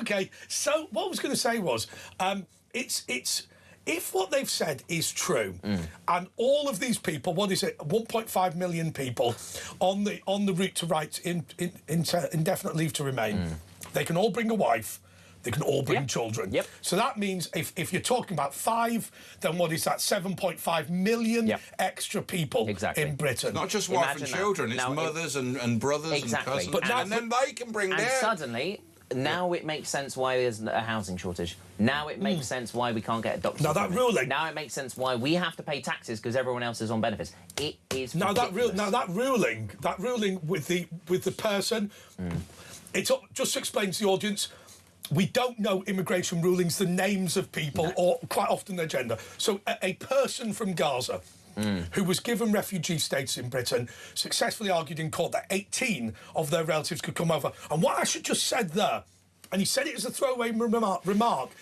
you have to think about what he's just said, because under that ruling, if you are my brother and you bring over your wife and children, right, then what can happen is the children can say, I need my uncle. Exactly. And then uncle comes over. The wife can get her brother in. And says... And then her brother wants it. And suddenly one person becomes 10 people, becomes 20. 100 and this is where the issue was under the... And this is where, holding hands up as the Conservatives, this is where the issue was for us. We took the eye off the ball of legal migration and focused too much on illegal migration. And with legal migration, there was the student visas, where people were coming in on student visas, but then saying, I need both my parents, and I need my cousin, and I need my aunt. So we made a mistake on that, absolutely. I'm the only person to admit a role in illegal immigration in the British media. Because I will tell you something, what the Indian restaurants and Chinese restaurants are saying about what the Home Office said is true. Right, and I will tell you what happened at my restaurant. Now, remember, it's so many years ago, nothing's going to happen. But here's what happened. I owned a Malaysian-Indonesian restaurant. And I had 5 members of staff, and all of them were on student visas. And what we used to do was, we used to pay them £10 an hour, right? 160 quid a week, right? They came in every single day. They didn't just do the 16 hours. It might have been 15 quid now, but whatever figure it was. We contacted the Home Office and said, can we get them proper visas? And they told me, no, just stick them on a student visa, it doesn't matter. That's ridiculous. So when the Home Office turned round and said, oh, that student visa system is being exploited, I will tell you, I tried to get legitimate legal staff. The Home Office wouldn't let me. Yeah, no, it's no surprise. And the Home Office is absolutely inundated with it seems like everything. They can't get anything done. You know how America Not fit for purpose, do you remember? Then that was absolutely not. The Home Office needs absolutely ripping apart and building up again. When it comes to asylum backlogs, when it comes to processing claims, when it even comes to things like your passport. But hasn't all our institutions been destroyed? But particularly the Home Office. The Home Office has had so many warnings over the years. It needs sorting. But Matthew, what about our next ruling? About the next ruling from our friends at the Immigration Tribunal Service, which, by the way, I think we all know these are activists who've got these judging positions. What about this? You don't actually have to be related to somebody for you to consider them to be your relative, as long as the relationship is relative-like. Now, I'm just going to say... A brother from another mother. We're all... But we're all brothers and sisters in Islam. I mean, you know, there we go. So we can all go on holiday. At the end of the day, if you call the guy from the mosque brother, right? Then one would assume.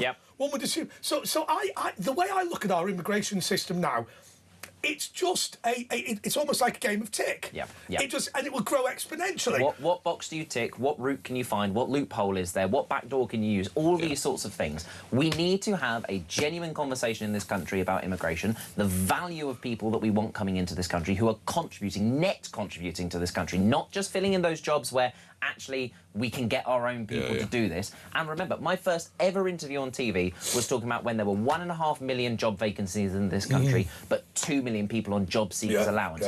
We can fill those jobs. But you must see, Matthew, both in your personal capacity and your professional capacity. Obviously, you don't speak for your employer, but you must see it. And I saw it so many times in the north of England. I don't want to sound twee, and I don't want to sound like a bleeding-hearted liberal or whatever, but, you know, somebody who is unemployed age 16, if they do not get a chance and get sat on benefits by the time they're 25, and I always say, you know, the TV show Keeping Up Appearances, we laughed at Onslow, but Onslow had given up years ago. Now, it may have been, and of course he's a fictional character, but if Onslow were real, then what he is somebody who lost his job or never had one and was stuck on benefits forever. And now all he does is he doesn't wash, he looks disgusting, he watches TV and drinks beer all day. And that is a function of the mental health decline he has suffered as a result of being on benefits long term. Now, he's a fictional character. But of course, I didn't realise that was such a deep meaning in that programme. But of course, we're all laughing at him for being a scrote or a chav or whatever it is. But in reality,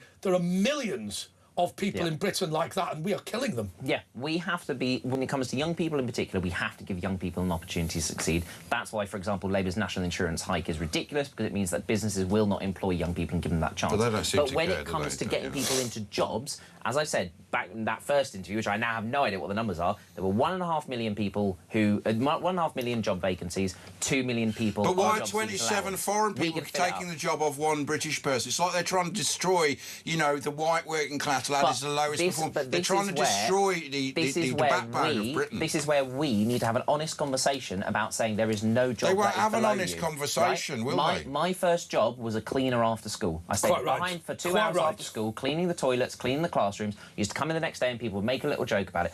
But I had money in my pocket. There is no job that is below you. So yes, if you worked in some industry and that's now fallen apart, then we can make jobs. You can go around picking up fly tipping. You can go around cleaning the streets. You can fill in potholes. They're told not to encourage jobs. I'll tell you what we should do. I'll tell you what we should do. We should do a segment on the McDonald's University, because I have to say, I've got massive respect for people who, you know, fry at KFC or flip burgers or deliver pizzas at Domino's or anything. I'll tell you what, you make me hungry now. I'll tell you why I've got respect for those people, because the statistics are extraordinary. They go on. If you work at McDonald's, it's something like 80%, 70 or 80% of people who work at McDonald's, that's their first ever job.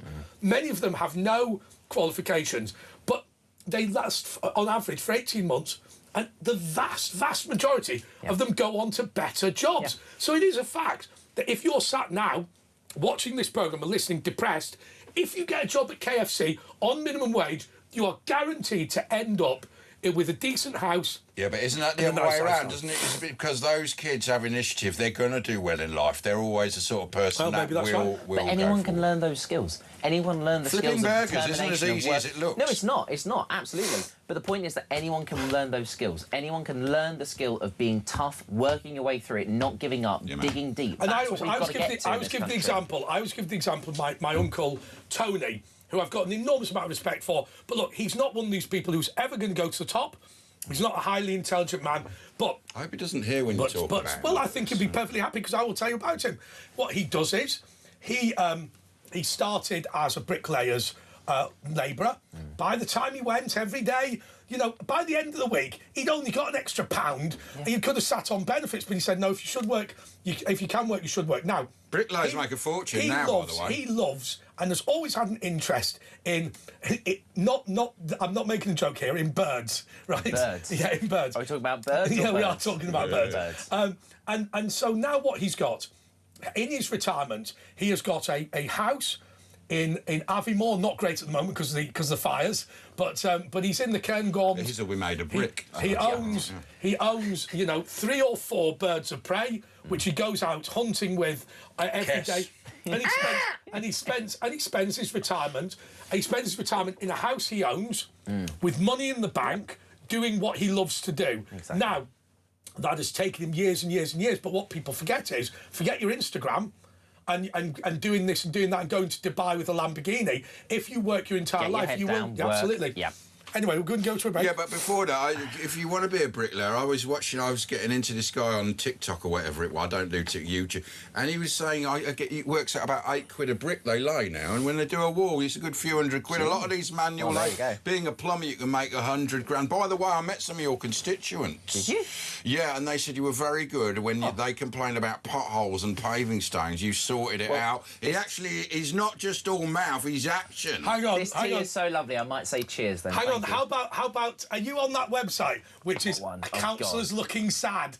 Am I? I don't know. I should have a look. It's a collection of photos of councillors pointing at potholes looking sad. I never point at the potholes. I get them filled. He gets them filled. This is Matthew Goodwin Freeman. He's an actual conviction politician. At the moment, he's a councillor who fixes potholes and paving stones. But if you build that up, he could fix Britain in a few years. 0344 499 1000. Back with Matthew Goodwin Freeman. Your call 0344 499 1000. We're going through the papers. It's me and Andre on Talk.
Across the UK, on DAB+, on YouTube, on your mobile, and on your side.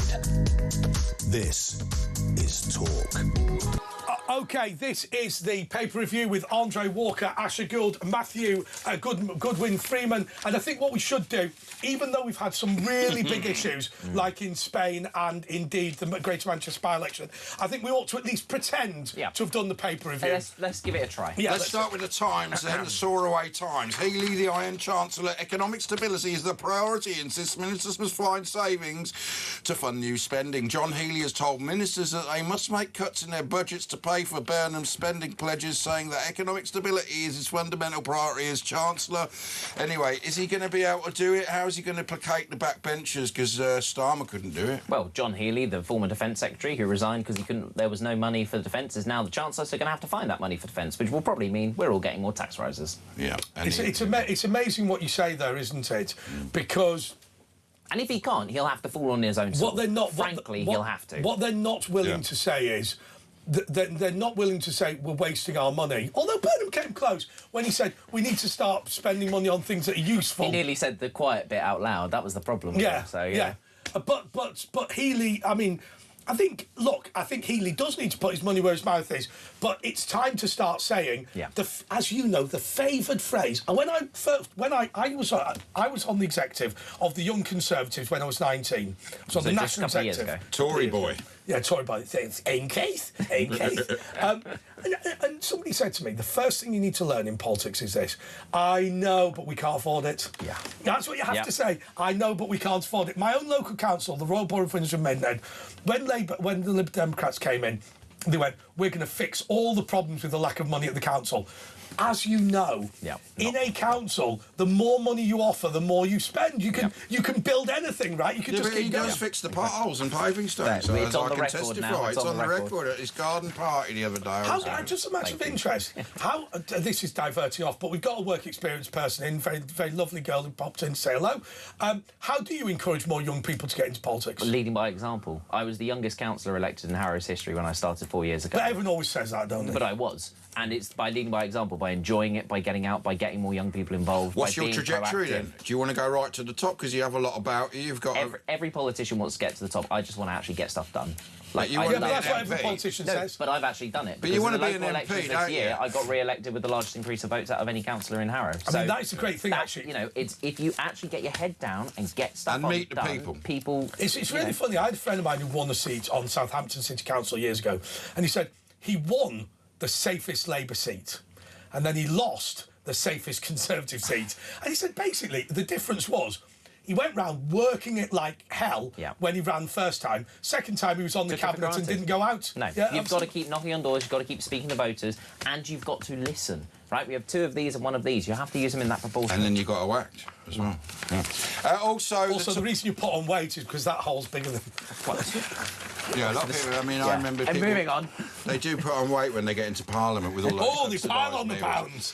Also, EU crisis, migrant influx. An estimated 60,000 migrants crossed from Morocco into Ceuta, the Spanish territory, in a day, prompting Italy to suspend free movement in Spain. Is this the end of Schengen, and overall, will this be the beginning of the end of the EU?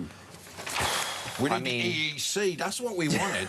The EEC will fix everything. Just a trade body where we don't charge tariffs. Let the EU fall apart, find good riddance to it. But the fact of the matter is that this is an invasion. And if this can happen to Spain in one day, what the heck could happen to the rest of us? Spain These are very 60,000 are not pro-EU. going to stay in Spain. These 60,000 won't stay there. They will now be spreading throughout all of Europe. Well, you do get looked after in Spain. They'll go everywhere. I mean, they'll go to France, a lot of them, because of Moroccan, obviously, the history.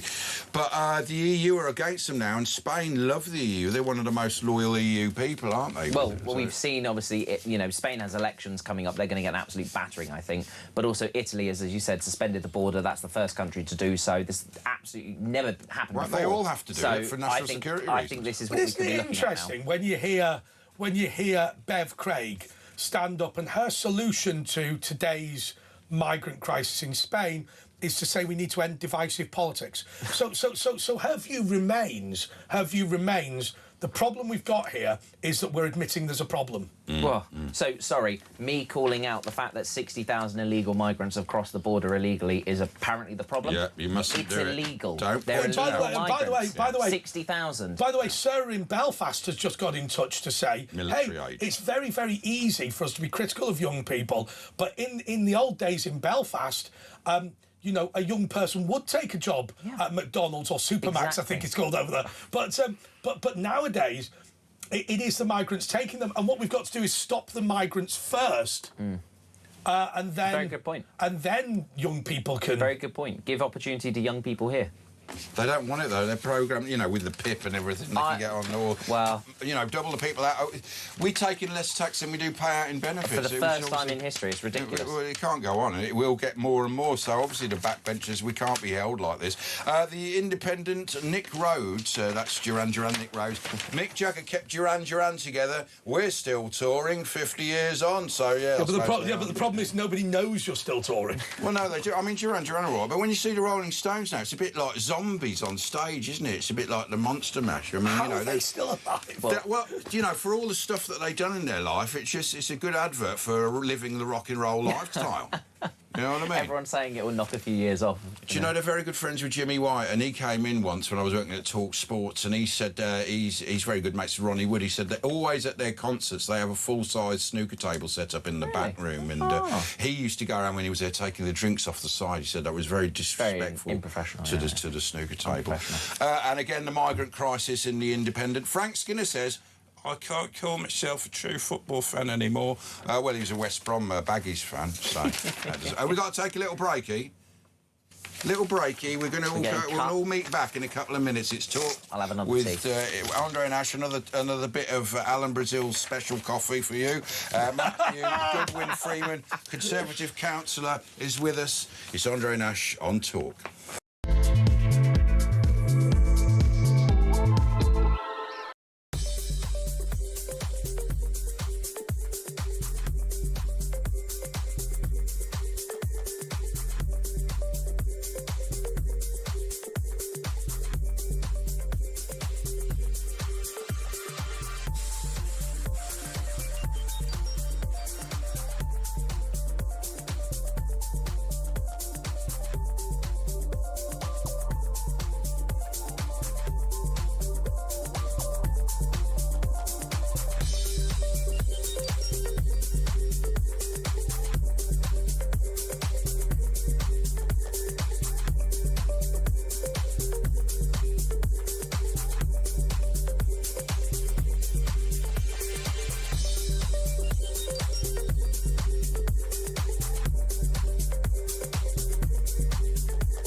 Across the UK, on DAB+, on YouTube, on your mobile, and on your side.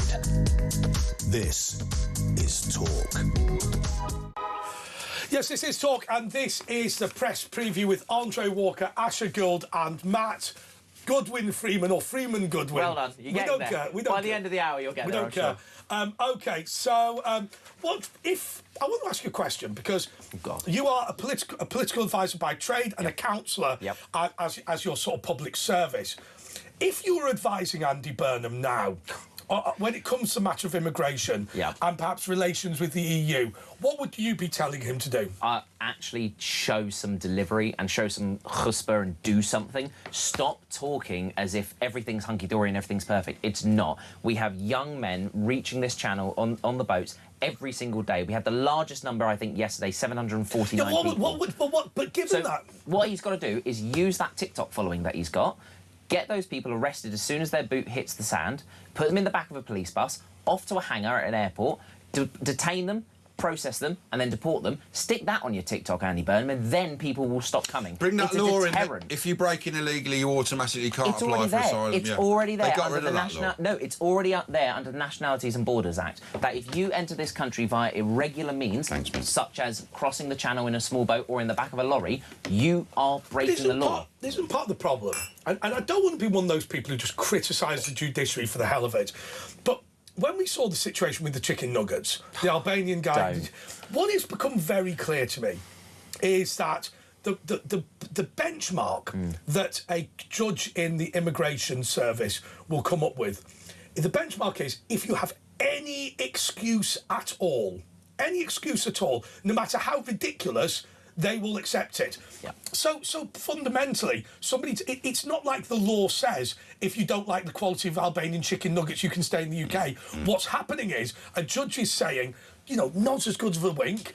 They're all from the same chambers, right? So the barristers representing the illegals are from the same chambers as the judges in the immigration service. They're not conspiring against each other, but they're all agreed that if you can come up with any excuse, it'll be approved. It's because of woolly law, isn't it? It's because they and the problem is the ECHR is not being used and interpreted in the way that it was imagined for. The ECHR, the European Court of Human Rights, that was brought in after the Holocaust to protect that ever happening again. But nowadays it is being abused by these lefty lawyers, which we can all call out, who will say whatever they need for their buck, and they will do whatever they can to get their person. I tell you what ironically, people who would like another Holocaust. I'll tell you what upsets me. But the thing with the left is as well, whenever you ask them, oh, well, we've got some asylum seekers, do you want to house them in your home? Oh, they never have space. I'll tell you what upsets me. Tell you what upsets me.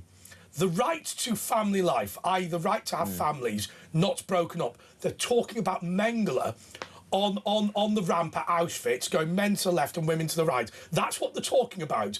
And what's that? And I would say to you that it is a disgusting bastardisation of what Winston Churchill was attempting to do, to say that the right to family life, it says that if you are from Gaza and you've come to Britain for medical treatment, you can now bring 18 relatives. They are talking about a government becoming so overbearing that it claims... Because let me just be clear on something that people forget, and why the European Convention on Human Rights came in. You have to understand that there were murders committed in Sobibor, right? And those murders were the killing by Jewish people of SS officers. To be clear, in the occupied territory, it was legal to gas Jews at Sobibor. It was illegal for those Jewish inmates to kill the guards. Now, the purpose of the European Convention on Human Rights was to say, we don't care what German law says, we don't care what the law in the Third Reich says. The guys being gassed in the camps were the victims, not the guards. To go from that to what we have seen now with I have to stay in Britain on benefits for the rest of my life because of bloody chicken nuggets. I mean, that is just an insult. I'm not saying it's an insult to the victims of the Holocaust, because it's not really related. That is why there is finally consensus, I think, in politics, especially on the right of politics, that the ECHR is no longer fit for purpose. You can't reform it, you can't fix it, you have to leave it. But why has there been no debate? Why has there been no debate? There will be at the next general election. At the next election there will be. Let me ask you, because the question is perhaps not what you imagine it's going to be. I support the following. I believe that we should repeal the Human Rights Act and remain a member of the European Convention on Human Rights. And the reason is because when I was a child, what would happen is if you believed your rights had been abused, anyone could go to Strasbourg, to the court, and they could argue it. And what would happen is a series of judges would compare Britain's treaty obligation to what had happened, and they would send a written ruling to the British government. And the British government would then decide whether to implement it or not. Now, I think that is an eminently sensible thing, and the purpose of the European Convention on Human Rights was to have a body in Strasbourg that would stand up and say, you are breaking the human rights of your residents. Now, when you say you didn't have to follow their rulings, I actually think that was quite valuable because it enacted a national debate. So, as an example, we didn't allow prisoners to vote, even though that was, even though Strasbourg said we should.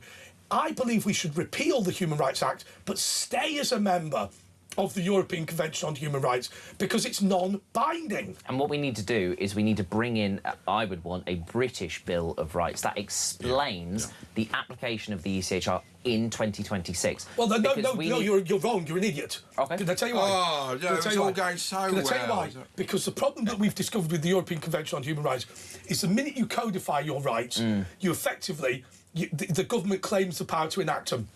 We should go back pre-1997, and then if I believe that my human rights are being abused, then I can go to Strasbourg, cost £2.5 million. Anyone can do it, Tony Blair enshrined the ECHR in our law. Other countries in Europe, even EU countries, it's not enshrined their law. Tony Blair is the problem again. He's the problem. He implemented 26,000 laws when he was in, excluding EU laws. So the law is just any loophole can be found. Do you know the reason why I feel you're so wrong about the Bill of Rights? Why he's an idiot? Why you're an idiot on that subject is this. you are assuming we have to replace the European Convention on Human Rights with something. Yeah, you idiot. We don't have to. No, we could just get rid of it. No, you don't. You can ignore it on national security grounds, which they don't seem to accept. Well, no, because we're too busy handing ourselves off to China, it seems, when it comes to national security. But in the old days, you could appeal, and I have to say to you, you know, I was talking to a Latvian Supreme Court justice, and he said the European Convention on Human Rights has been phenomenal. And he said because what happens in Latvia, coming out of the Soviet Union, is they, you know, their body of law, if you like, is not as fulsome and it's not that of a democratic nation yet. So they're kind of working on it. When they get a ruling at the European Court of Human Rights, even though it's non-binding, the Ministry of Justice sits down and reads it and goes, oh, that's quite interesting. Oh, we should do that, we should do that, we should do that. And so actually, the Winston Churchill Convention on Human Rights is very different to the Tony Blair integration in UK law. They're two entirely different things. So, but I feel like, certainly with somebody like Kemi, they were wrong to say the two things are the same thing. Pulling out of the convention, I think, is a mistake. Having it in British law, I think, is a mistake as well. Yeah. And I think you can actually be in both camps. Yeah, for me, fundamentally, it comes back to what we all would agree is common sense. Yes. It's not common sense that you can have someone staying here in this country because their son doesn't like the taste of chicken nuggets back in Albania. Exactly. It's not common sense that someone from Gaza can bring over 18 family members because they're getting medical treatment here and need that support. It does not make common sense when we are all struggling to pay our bills, we are all struggling with rising taxes, we are struggling with housing, we are struggling with the things in this country. The other bit that people forget, my family are what's called internally displaced persons, i.e. refugees.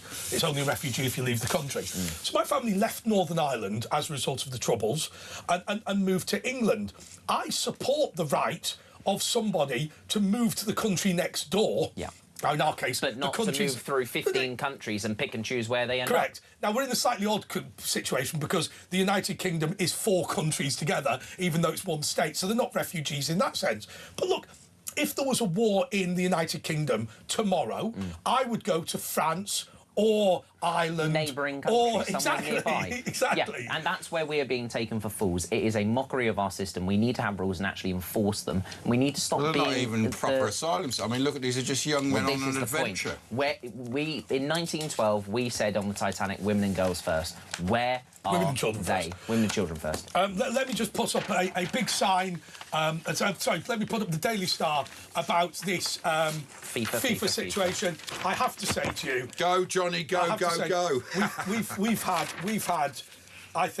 I think we've had enough of these international sports federations and their thieves that run them. I think he's gone. He's got elections next year as president. Oh, I think he's going to go. Of course he is, because all the other 55 the World countries Cup alone have gone was against ridiculous. Him bowing down to this red card for the American player was ridiculous. Allowing Argentina to have so many VAR, you know, all these sorts of things. Well, but we saw all of this now, where it's purely money because he's going to make a couple of billion. I'm sorry, enough. Well, they're not going to be able to do it without the European teams. Well, who are basically the top teams in the world. Europe, AFCON, and Asia now are all against us. 120 of the 200 teams. What upsets me is this man is effectively holding the World Cup in trust. Yeah, but he's not now. And calling it his private property. Yeah, exactly. Infantino red card as deputy quits rotten deal. Glorious Goodwood. Brits hold in new alert. Stop, because we're going to say goodbye to Matthew. But it's Ask Asher is coming up next, which is 15 minutes of legal, medical and financial advice from a man with no...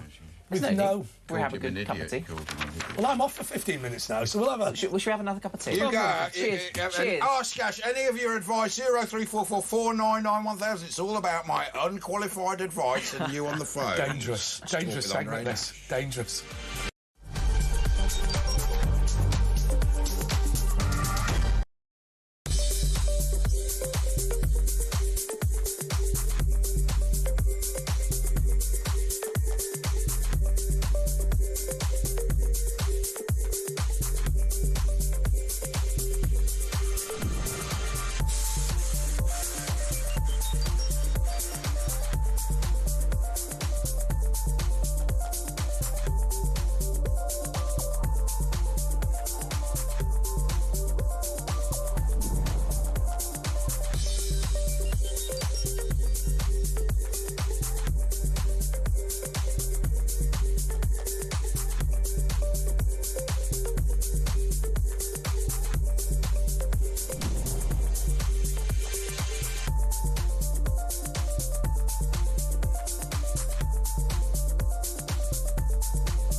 across the UK.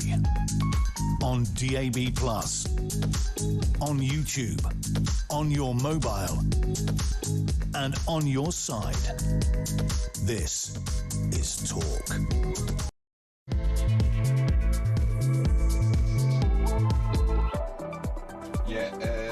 Yeah, I'm on this one. It's Talk. It's Andre, and she's gone out to do a security run and pick up some nibbles. So it's just you and me. I'm giving advice out, and whatever you want to talk about. 03444991000. You can do a WhatsApp voice message on that if you're scared to come on, and obviously it will get on quickly. But let's start with Caroline in London, who wants to talk about the mayoral election in Manchester and why it took so long. Yeah, hi Ash, nice to talk to you. Yeah, there's man. something very, very sinister, in my opinion, going on in this country under Labour. How come it took so long when the votes weren't so close? I don't understand it. And That's a good point, yeah, I don't understand it, and I don't think we'll ever know. And my concern, this is what I'm feeling, and everything I feel seems to be coming true for some crazy reason. I don't think we're going to have a fair election, whenever that will be. Well, we didn't have one this time. They gerrymandered it, didn't they? This election, even and they tried to cancel the election when Storm.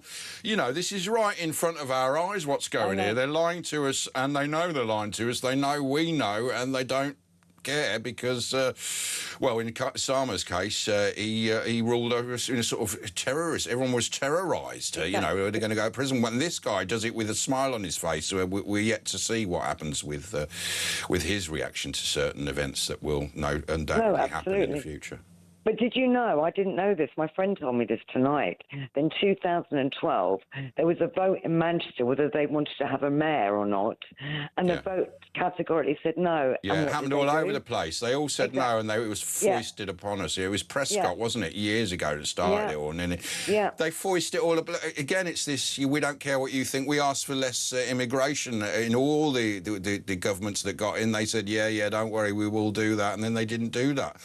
And this is why we've got the Uniparty. And, you know, this is Thomas Jefferson, an American. He said, you know, after about 150, 200 years, a democratic system, you need, I mean, I'm not suggesting we should do it. We don't know. But he said you need a revolution every now and then. And although it's terrible and, you know, many people die over the centuries, it cleans out the system. Even democracy, because of the human nature, natural human nature, becomes so corrupted. And we're at that stage now, aren't we, where it's so corrupt. And we're at a point now where something needs to be done about it, hopefully through the ballot box. Well, to be honest, Ash, this is communism. We are living under a state-controlled communism, and I don't sleep at night. You know, in October we're going to have a budget. They're coming after everyone who owns a home, a car, everything. People are going to lose their homes. People are going to take their home. Well, we have to eat insect burgers and stuff like that. They're going to limit. You know, they want to limit the meat you can buy. You know, carbon taxes and stuff. You've had your allotted vegetables for this week. You can only eat this powdered substitute. You know, and they are communists and Marxist communists. They believe in basically breaking the system down, don't they? They don't care about the means. It's the end is more important than the means. They can do it whatever way they want, and they seem to be succeeding at the moment. I mean, look at New York. Look what's going on in Spain. What do you think about Spain? Do you think this might be a pivot point and things will change now? Because people are terrified now, seeing 60,000 breaking into this island of about 80,000. I just spoke to Peter earlier on. A friend of mine Peter messaged Cardwell. me. Yeah, a friend of hers in Barcelona. And I'm waiting to get photos of it because I'm going to put it on your Twitter account. Apparently, all the shops in Barcelona and people with balconies are putting wire all across the shops. They're terrified. And I do think, I'm praying, literally, this could be the beginning of the end of the EU. Every country needs their borders back. This is, and the thing is, what no one's talking about, if we think about history, Ash, and you probably know it better than me, probably, Lebanon. Well, I'm sure you do. Lebanon was a Christian country. Syria was a Christian country, and then the Muslims came in. Well, the whole Middle East was. Of course, there wasn't Islam until, I think 1,400 years ago. It was all Egypt. It was all Christianity. And this is what... I mean, the Crusades was an answer to the ethnic cleansing of Christianity, wasn't it? It's sort of given this... I mean, obviously, there was horrendous war crimes back then in those times, but it was a response to invasion from there, and also it obviously came into Europe. Yeah. And it took 800 years to get the Muslims out of Spain. Well, we haven't got that much time. We haven't got 800 years. No, I know. And I went to the hospital today because my. Oh, you will wait 800 years when you're in the hospital. Well, no, I had to go to the hospital because my sister had a procedure, and I was talking to the most really lovely. Is she all right, your sister? Yeah. She's fine. She's okay. Good. Thanks for asking. No, the most gorgeous Indian lady who's doing a PhD. Yeah. And the minute she opened her mouth, I said to her, "Are you from Mumbai?" Because I've been to India many times. She goes, "Yeah, Bombay. You know." Bombay. Yeah. And I said, "I just know that accent." We started talking, and she said she's going to finish her PhD. She can't wait to go back to India. She said she cannot believe the change she's seen in this country, in London, in the last 2 years. Everyone. Well, India's a very up-and-coming nation, isn't it? I mean, it's a very powerful nation. It's they think they might challenge China. Well, please. Well, it is already. I mean, what are we going to do? I mean, you're going to be all right, Ash. You know. 800 years. You know, I can't wait that long. No, but I mean, where do we go? What do we do? You know, properties are dropping. Properties are not selling. Nothing's happening in this country. We can't even sell to get out. Well, what's your? I mean, you got kids and grandchildren and stuff? No, I'm single. You're free, single, ready to mingle. So what are you going to do? Are you thinking of leaving the country? Have you got? You've got family here, obviously you care about. Well, I'm leaving. I've got to get on with my life because where are you going, man? Well, I'm doing lots of research at the moment. I'm looking at Panama, just for a year or 2 years. I need to get out. Yeah, but I can't sell my house. Can't sell my house. Can't rent it. What are you in London? Are you, Caroline? I'm in London. Where? Yeah. What area of London? North London. What? In Tottenham or Enfield? No, sort of near Barnet, sort of near Whetstone area. Oh, it's quite a nice area. You should be able to sell your house. You're probably asking for too much. What is it? A three-bedder? Nothing is selling. No, well, people are worried. They tell you why it's not selling, because people are waiting what's going to happen, especially with Burnham in. Exactly. Is it all going to collapse? I mean, look, our economy is teetering on the brink. We have to pay £150 billion a year just on interest. So it's like it doesn't go down, the principle. 150 billion we have to find just to service the debt. So most of our spending every month is like a couple of million, 3 million on this, the NHS, and then 12 to 14 billion on just paying the interest.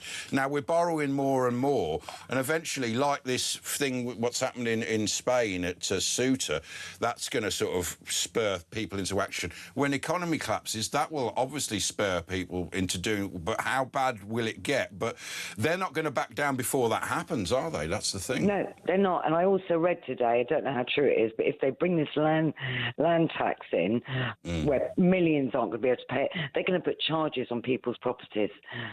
So when they sell it, steal them off them. Yeah. Well, I mean, you know, and the thing is, one thing I really struggle with. I'm born here, but I'm not full English. My mum's from Hungary, so I'm much more European. Yeah. And I'm passionate, and I'm a fighter. And there's no fight in this country. And why is that? I mean, is that because we've had such a good time, and 60 years we haven't had any proper wars, 70 years? I think possibly that, because Ireland are fighting. I think I'm mad. I am convinced to the day I die that the COVID vaccine has done something to people's critical thinking, because I can't think of any other reason. Well, we saw this Fauci thing. Have you seen what's been going on with him? Yeah. This was the guy, the top doctor in America that was shutting down schools. It's turned out it was all bunkum, and he was writing things. They got his diary, and he was going, he was 80 years old, by the way. He's going, I'm like a rock and roll star. I'm more famous than Trump. I met this film star woman, and he was going on about it, and it was embarrassing. And now this is coming out in this Senate inquiry, and he's just there pleading the Fifth Amendment, saying, my lawyers say I cannot say. Yeah. And they're basically swearing at him. They're going, what the F did we think you were doing? I mean, this wouldn't happen in Parliament here, but in America, they don't mince their words. And they're embarrassing him. But the thing is, Biden pardoned him ongoing. He can't be done for anything. So they know that. So they're embarrassing him. And it will embarrass him because he's a very egotistical man, so it's the only way to get him back. Yeah, but they're not taking his money away, and guess what? I still meet people yesterday. Oh, sorry, a friend of mine's got COVID, and you just think, oh, my God.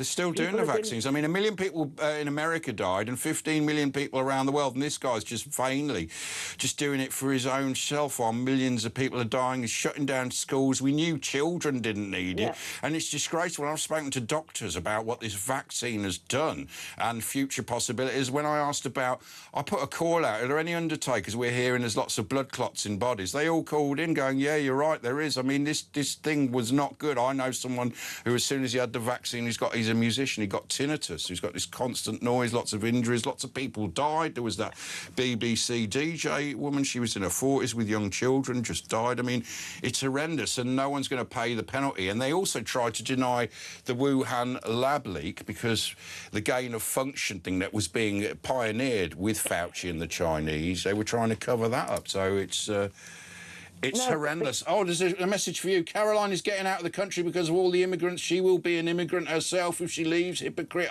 Yeah, but she'll be a useful... We'd love immigrants over here who would add to the population, wouldn't we? Exactly. I'm not going to take from another country. I'm going to learn a language. You know, I'm not even going to answer that because that's ridiculous. I bet you've got a few quid. You know, if you do get to sell your house in Barnet, you can probably do a lot of damage in Panama with that money. But that'd be nice. Well, I don't know, because the other thing is that everyone's moving to all these places all over the world, and rents are going sky high. We're third world. Yeah, but our rents aren't third world, that's for sure. But look, you're from Hungary. You're half Hungarian. Now they've sorted it out. They've banned the immigrants, and I think they pay €1 million fine a day. Well, that's still only 350 million euros a year. We pay £8 billion a year to accommodate them. So why don't we just pay them? Well, we're not in the EU, but why don't you move to Hungary? It looks like it's fantastic there. Yeah, that's somewhere. And Poland, of course, as well, is doing the right thing. Well, no, maybe Hungary, but I mean, you know, I don't know. I don't know what the answer is. All I know is my home. Sorry, I feel quite emotional saying this. I feel I've lost my home.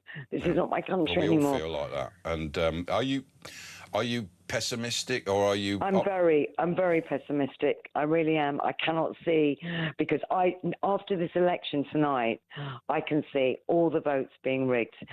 Labour know that they're finished. They know that. Well, the voting, I mean, obviously the postal votes and the family votes. Exactly. And, you know, so if it's rigged, what are we waiting for? The way they're treating Farage, the way they're treating, you know, I mean, and I'm fuming. I'm fuming with the Tories. Kemi Badenoch hasn't said anything about the situation in France the other day. She said nothing about what's happened yesterday, and all she talks about, she's going to work with Labour. It's the uniparty thing, isn't it? And we love seeing her in PMQs, but there needs to be more substance. Anyway, look, Caroline, thanks. Give us a ring another time. Let us know how it's going on if you get to sell your house. But it's time to talk to Wayne, the Lincolnshire poacher. How you doing, Wayne? I'm fine, Ash. Long time no hear. Where you been, man? You've been in prison again for a TV licence evasion. Yeah, but the irony of that is, in there, they've got flat screens everywhere. That's the thing, the irony. You go to prison for not paying your TV licence and you get a TV and you don't have to get a licence. the funny thing is with you got imprisoned once for it, and then you foolishly let the man get in again and got imprisoned again for it, didn't you? You're so honest in one way, but dishonest in another way. Yeah. What a strange dichotomy. 9 weeks of my... anyway, I want to talk about the days of the gyro, yeah? The days of the gyro. Yeah. I remember I used to get the gyro back in the late 80s, early 90s. And when you got that, Ash, you had to be physically in your house, didn't you? Or would you meet... Well, you go down the dole office 2 weeks, sign on, and then you just get the check. Yeah, so... They don't know if you're in your house. Well, that doesn't matter. But the postman today was having a chinwag. He's got the same problem as me. His granddad, he's got two neighbours, one being Russian, the other one being Lithuania, and they're only in their bungalows for 6 months of the year here in the UK. Yeah. Do they sublet it the other 6 months and go back home? His ain't out at the moment, but my neighbours are subletting theirs, and I said to him, the only way around it is to go back to the gyros. I said, then they won't be able to leave the country. they'd have to physically be here to cash the gyro at a post office, where now, because it all went...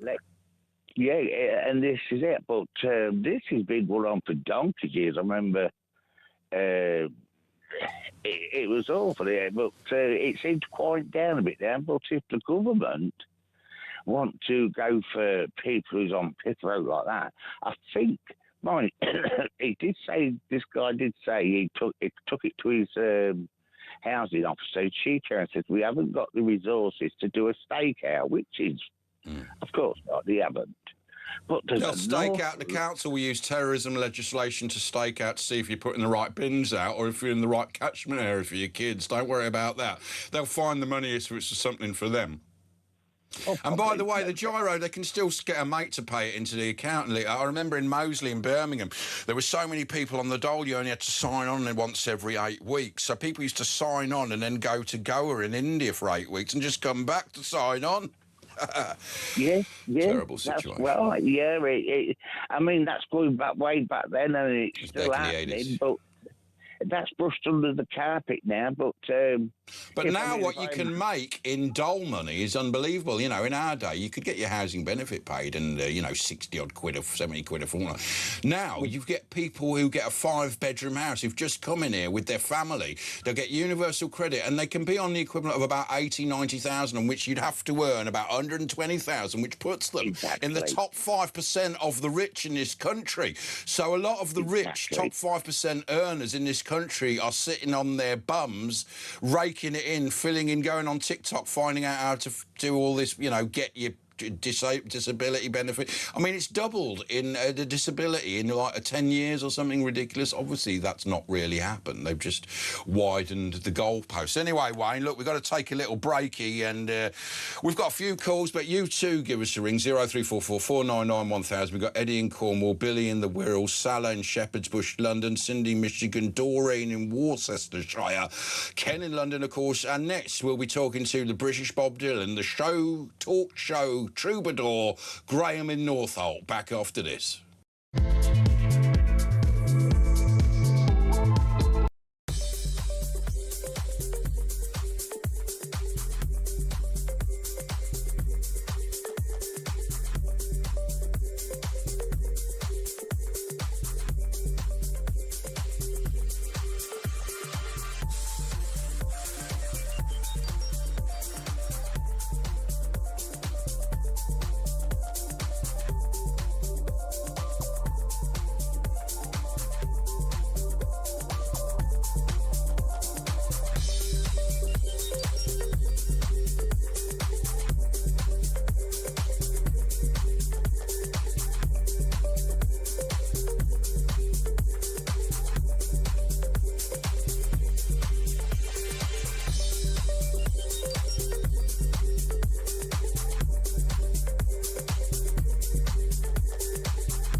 Across the UK, on DAB+, on YouTube, on your mobile, and on your side.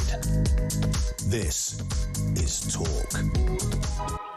Yeah, you heard the man, it's Talk. It's Andre and Ash. Andre's just gone out to... It takes him a long time when you get to this age, so he'll be back when he's finished. But 0344 499 1000, give us a ring. We're just going to be taking your calls about whatever you want to talk about. But first, I'm going to give you a bit of news that you don't really hear about in the mainstream. But to use it, we're going to have a music bed, a live music bed with our show troubadour, the British Bob Dylan. Hi, Graham. What's going on in Northolt? Yeah, things are quite good. The temperature's still quite hot tonight. Is it hot in Northolt? Let's. What is it? It's about. What are you doing? Do you sit in your pants in Northolt in your front parlour, or what do you do? How do you keep cool? Well, I'm going to go on, have a smoke, have a cup of tea, whatever, and... A cup of tea is cooling. A lot of people mock me when I say that, but when I used to go around and hang out with the Bedouins in the desert, they'd all be drinking coffee and tea, and it cools you down, Graham. And sitting in your pants as well. Make the most of it, because you got September come out, October. You got what? You have to make the most of it, the heat wave, you see. You're right. It's coming out to October. And then what happens? All changed by then, hasn't it? I think this might go on forever now, and I'm really enjoying it. It's sort of become like Los Angeles, hasn't it? Yeah, and I'm used to it now. Every day I like the heat. I could have this. Yes, good. I've got a song for you. Now, okay, now before we let's preface the song. What's this song? How have you come to this song today? What have you been thinking about? What's it about? I wrote it down on paper after I heard it so much. It's the Michael Jackson song, "You Are Not Alone." And is that your favourite song? A lot of people, it's Liberian Girl. Well, it's like songs from my friend Kim, who I get to know a lot. From Greece, and she's okay. Sorry, you get to know Kim well a lot, who's from Greece? Yeah, she's a good friend of mine. Oh, yeah. Tell us about that. What, do you go to Greece, do you? No, we meet each other at parties and all that. And, what sort of parties? Christmas parties. What, all throughout the year? Yeah, every year this going on. So just once a year you meet Kim at Christmas? Well, I meet Kim in Greenford, North Greenford. Why? Why specifically do you meet Kim in Greenford? Because we go to this venue, celebrating Christmas parties, Easter and so on. And Easter parties? Yeah, I sing songs about her, Kim, this lady called Kim, as well. So. Okay, well, away you go, Graham, and I'm going to tell you an interesting news story using Graham as the music bed. Away you go, Graham, with your song. Oh, you are not alone. I'm here with you. Though you're far apart, you're always in my heart. You are not alone. World's most boring festival is full of unexceptional cars. Every year, thousands of fans travel from across the world for the Festival of the Unexceptional at Grimsthorpe Castle in Lincolnshire, FOTU. Created to champion... Oh, yeah, right here, right there. Oh, you are... The most basic cars you can imagine. The grounds are packed with around 2,500 much-loved but largely forgotten family vehicles now rarely seen on Britain's roads. Sounds good, like we used to have the Morris Marina. It was a bit tin canish, you know, in the 70s, British cars. They went bad, didn't they? And the Germans seemed to take over, and then, of course, the Japanese. You're my true love sensation, because you are not alone. First place went to Gordon McNeil in his 2001 Volkswagen Polo E, which has been owned and loved for 20 years. It was Gordon's first car, and despite having battle-scarred paintwork, is still the only car he has ever owned, racking up 176,000 miles. You are not alone. I'm here with you. Though we're far away, I'm here to stay. Despite its heavy use, Matt has kept it meticulously maintained. He's so dedicated that he even framed the 1990s sweet wrappers, receipts and other period rubbish found under the seats when he bought it. Third place went to a 2001 Ford Focus owned by Jake Seddon. The car originally belonged to his granddad. Well, I'm here to stay. Oh, you're not alone, girl. Oh, girl, yeah, you're not alone. Woo. Graham, you stop. I haven't finished. Oh, sorry, go on. Carry on. Oh, you are not alone, girl. Oh, you're my girl, you're my girl. Third place went to a 2000... Oh, I said that bit. Lo, we have not met. I'm right here, I'll bet. The car originally belonged to his granddad and was restored by his father. It's a family heirloom.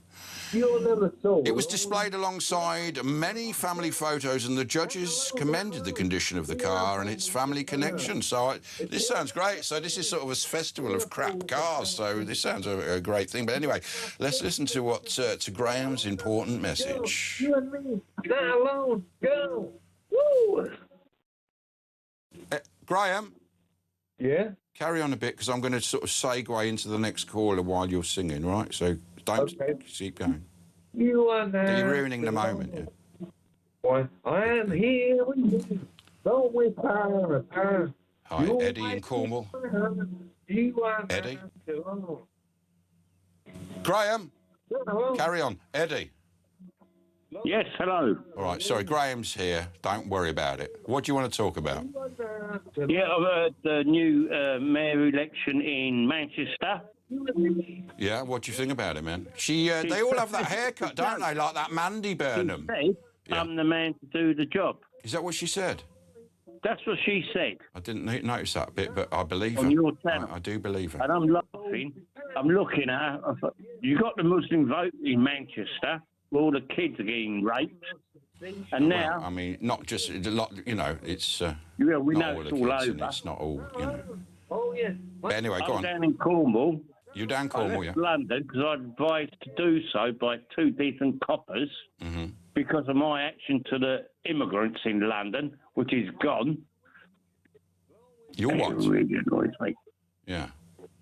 So what are you... What are you... Me, I'm retired. You're retired? Well, you moved to Cornwall. Are you from London then, and you just ended up moving to Cornwall? Originally, yes.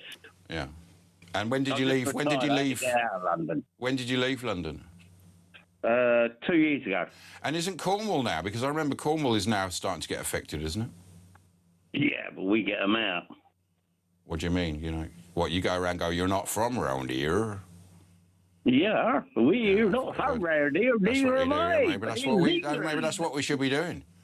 You know, like the beginning of American Werewolf in London, where he goes in the You got this woman who's become mayor of Manchester. She said she's a man. She said she's a man. They got law in Manchester. They got their courts in Manchester. Yeah. And when they take over Manchester, she's the first one being thrown off a bloody building. Well, you know, this is what the thing is suicidal empathy, isn't it, Eddie? This is what happens. And like I said earlier, they know how it works. You know, you see the Green Party celebrating with people who would, like you say, do what you said, but they're so determined and bitter to bring down their own people, they'll cut their nose off to spite their face. They are the Green Party, they're the bogies. They are the bogies. Thanks, Eddie. Graham. Graham, you stopped again. Right, that's Graham, and we'll be back. It's Talk 0344 499 1000. That was Graham and Eddie. Very interesting that was, and I think the music enhanced the discussion. We'll be back after this.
across the UK. On DAB+, on YouTube, on your mobile, and on your side. This is Talk. Yeah, it's Talk. Andre Nash, he'll be back in a few minutes. Danielle says, I've grown to love Graham's segment with Ash. It's so bad, but so fantastic. Well, I don't know why you think it's bad. It's the woo at the end of his songs that kill me. Love to all. That's Danielle via Denver, Colorado. Danielle is a regular to the show. Give us a ring maybe next week, Danielle. She was a fire chief in San Francisco. She wrote from this country, moved out there, and... yeah, she showed us her big engine once on Zoom. It was amazing. One of those, those big American, really glitzy sort of, almost old-fashioned style fire trucks out there. Ash, ask Ken what he thinks about gay pride in Brighton tomorrow. There's going to be armed police because of the hatred towards the community after that pride in Germany, because he's going to it. But anyway, yeah, of course, that's a bit of a worry. We will be having Ken on. Hi, Ash. If I come to Britain, this is from Catherine, via dinghy, and I'm Australian, and throughout my passport, do I get the same benefits the others do, or would I get discriminated against? Love your show, Catherine. I'm afraid you would get discriminated against. It's not for you. Anyway, let's go to Grace in London. Grace, West London, Ealing. The place with a very talented singer. Who's that? What, Jamiroquai? He's from there. No, Graham. Oh, Graham, Northolt. Yeah, that's down the road from there, isn't it? Yeah. Northolt is part of Ealing. Is it? Yeah. It's got the RAF down there, hasn't it? Yeah. RAF Northolt. That's a bit of a coincidence, isn't it? It's got the same name. Anyway, Grace, what did you want to talk about? Various things. I mean, it was said earlier that Lebanon had ceased to be a Christian country, and I just want to say, although I've said similar things before, if we want Christianity here in Britain, then we can worship Jesus. We can go to church. Well, so did Egypt was a Christian country. They were all Christian countries pretty much in the Middle East until they weren't. Well, I mean, Lebanon still has a big Christian population. It did until it was quite late on, wasn't it? It was the 60s or 70s. And they said, yeah, of course you can move here. And then eventually, obviously, you ended up with possibly what we're going to end up here. And we saw what happened in Iran as well, when the lefties all got involved with the Islamists and ended up, when they were succeeded in their revolution, ended up getting all hanged and murdered. It's difficult to discern what might happen going forward because obviously there are plenty of Iranian people who are completely fantastic. I was having a chat with. Of course, there are the people that are against them, but they're subjugated. I mean, Maya Tuzi, I watch him a lot. He's a friend of mine. I mean, I don't know him as well as Andre, who's his godfather, but these are great Persian people who need their country back. Of course, it was Zoroastrian, the religion there. Yeah.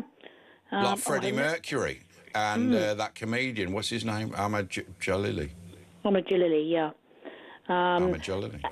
I think what I'm saying is that in Britain, even though I am deeply concerned about the few people who are jihadists, I also think that we've kind of given up Christianity either way. We've kind of abandoned... Well, that's what's opened the door, isn't it, as well? People mocked the religion after the war. You know, before that, people would go to church and it was a very strong foundation in this country. And then we sort of mocked it, a bit like we mock the British history, you know, about how we treat the empire, and we've denigrated it all, and they denigrated Christianity, you know, it's old-fashioned, it's not the modern way, and yet it was the fabric that held this country together, and when we lost that, we lost sort of control, the country lost its foundations, didn't it?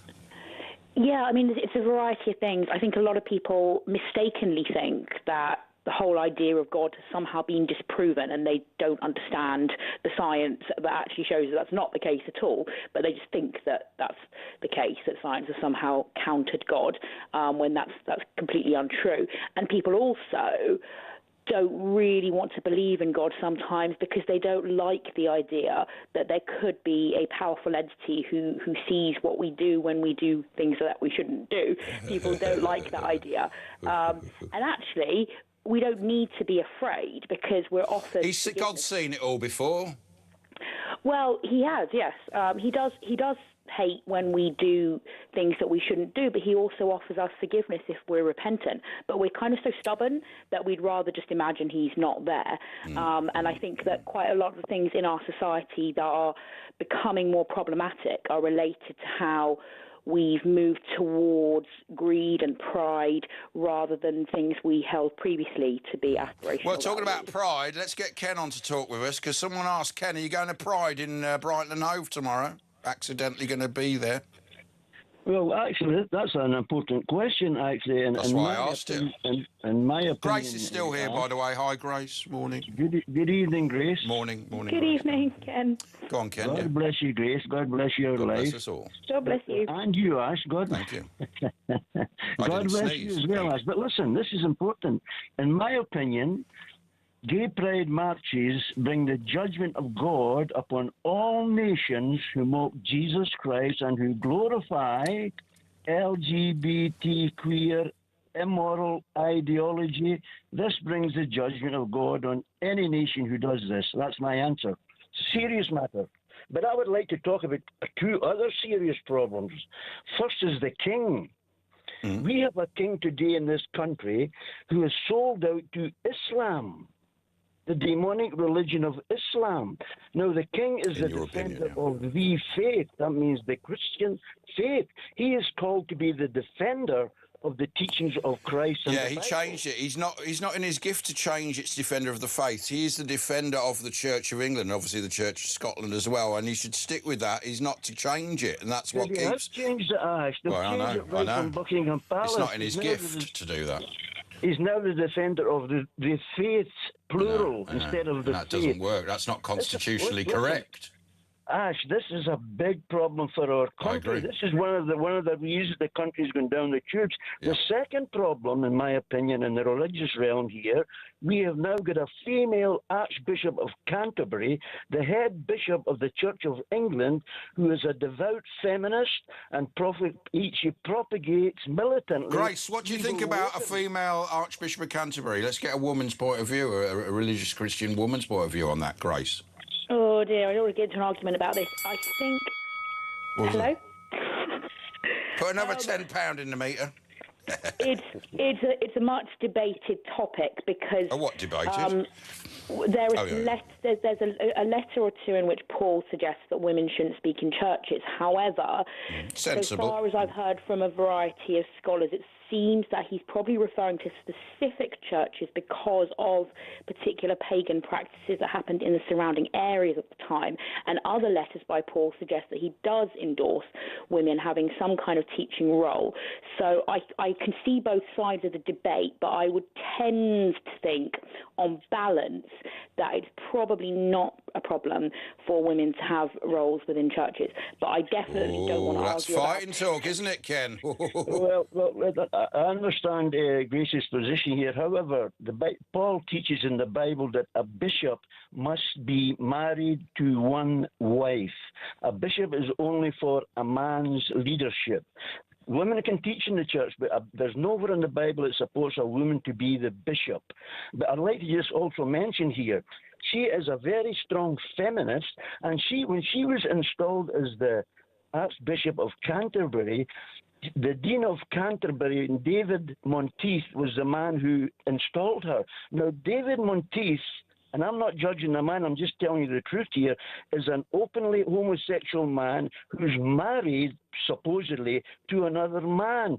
So when the Archbishop of Canterbury was installed, this female, which is unbiblical, the man who did it is an open homosexual against the teachings of the Bible and married to another man. What do you think about that, Grace? What do you think about that? Well, the Bible doesn't refer to being homosexual in the sense of orientation, but it does say that sex should only be between a married, straight couple. Man should not lie with man. Yeah. They might just be talking about chilling out together. Well, that would be great. But I would agree with Ken that a person well, generally people who are trying to follow God, but particularly within church leadership roles, should avoid that kind of relationship. And I think that ultimately with Sarah Mullally, whatever you think about a woman having a role within a church, I'm more concerned about whether or not she's working to point people towards Jesus. I'm kind of concerned she might not be. So that bothers me more. That's the truth. That's the truth, Grace. That is the problem. This lady is not preaching repentance and faith in Jesus Christ. She is not preaching the Bible. She's not preaching the truth. That is the big problem. Well, it's a reward now. We saw the last Archbishop was a former oil trader. It's a reward. It's a trinket to give to someone for being good There's nothing wrong with somebody making political money appointment. before it. But the job of a bishop is to keep the church right according to Scripture. Now, they've got people leading the Church of England now. The Church of England is now totally apostate. It's not a Christian church any longer. There's some Christians in it, but the organisation is totally anti-Christ, anti-Bible. And this has affected the country. Islam is taking over this nation. Our only hope is for the Christians to unite together and pray for God's deliverance from Islam.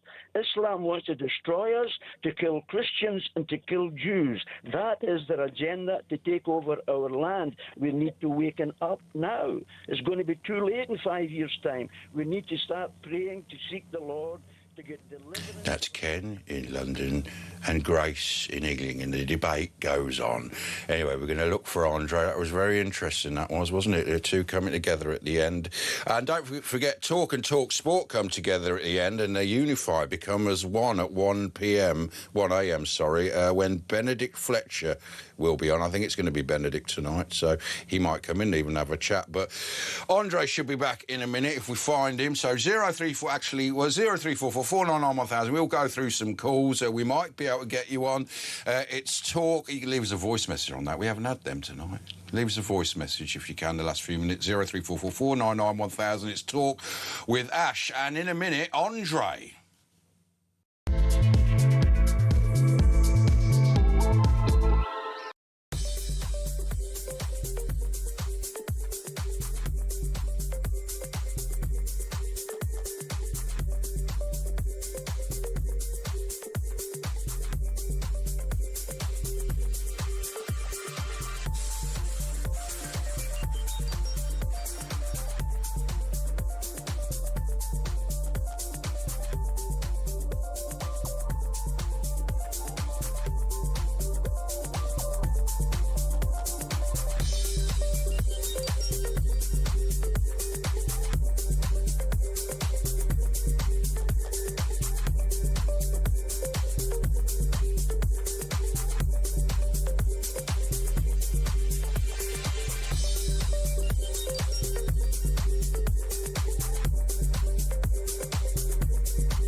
Across the UK, on DAB+, on YouTube, on your mobile, and on your side.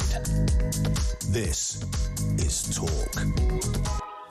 Well, after what has been a busy week for me, Ask Asher, thanks. Oh, we never get that quite right, Left do we? a bit, right a bit.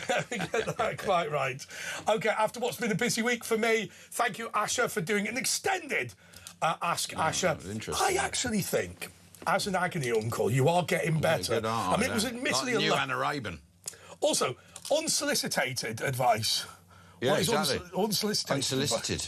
No, it was So it's perfectly unsolicited, legal. wasn't it, on the screen? Yeah, yeah. Unsolicited. Unsolicited. Yeah, you won't get that anywhere else. Unsolicited is both unsolicited and the quality of Andrew Tate. Yeah. That kind of merged into in one. package. We've invented a whole new thing. Let's go for Cindy in Michigan. Cindy, you are on talk. In Pigeon, Michigan. Hey, yeah, good evening, gentlemen. Good evening. Morning.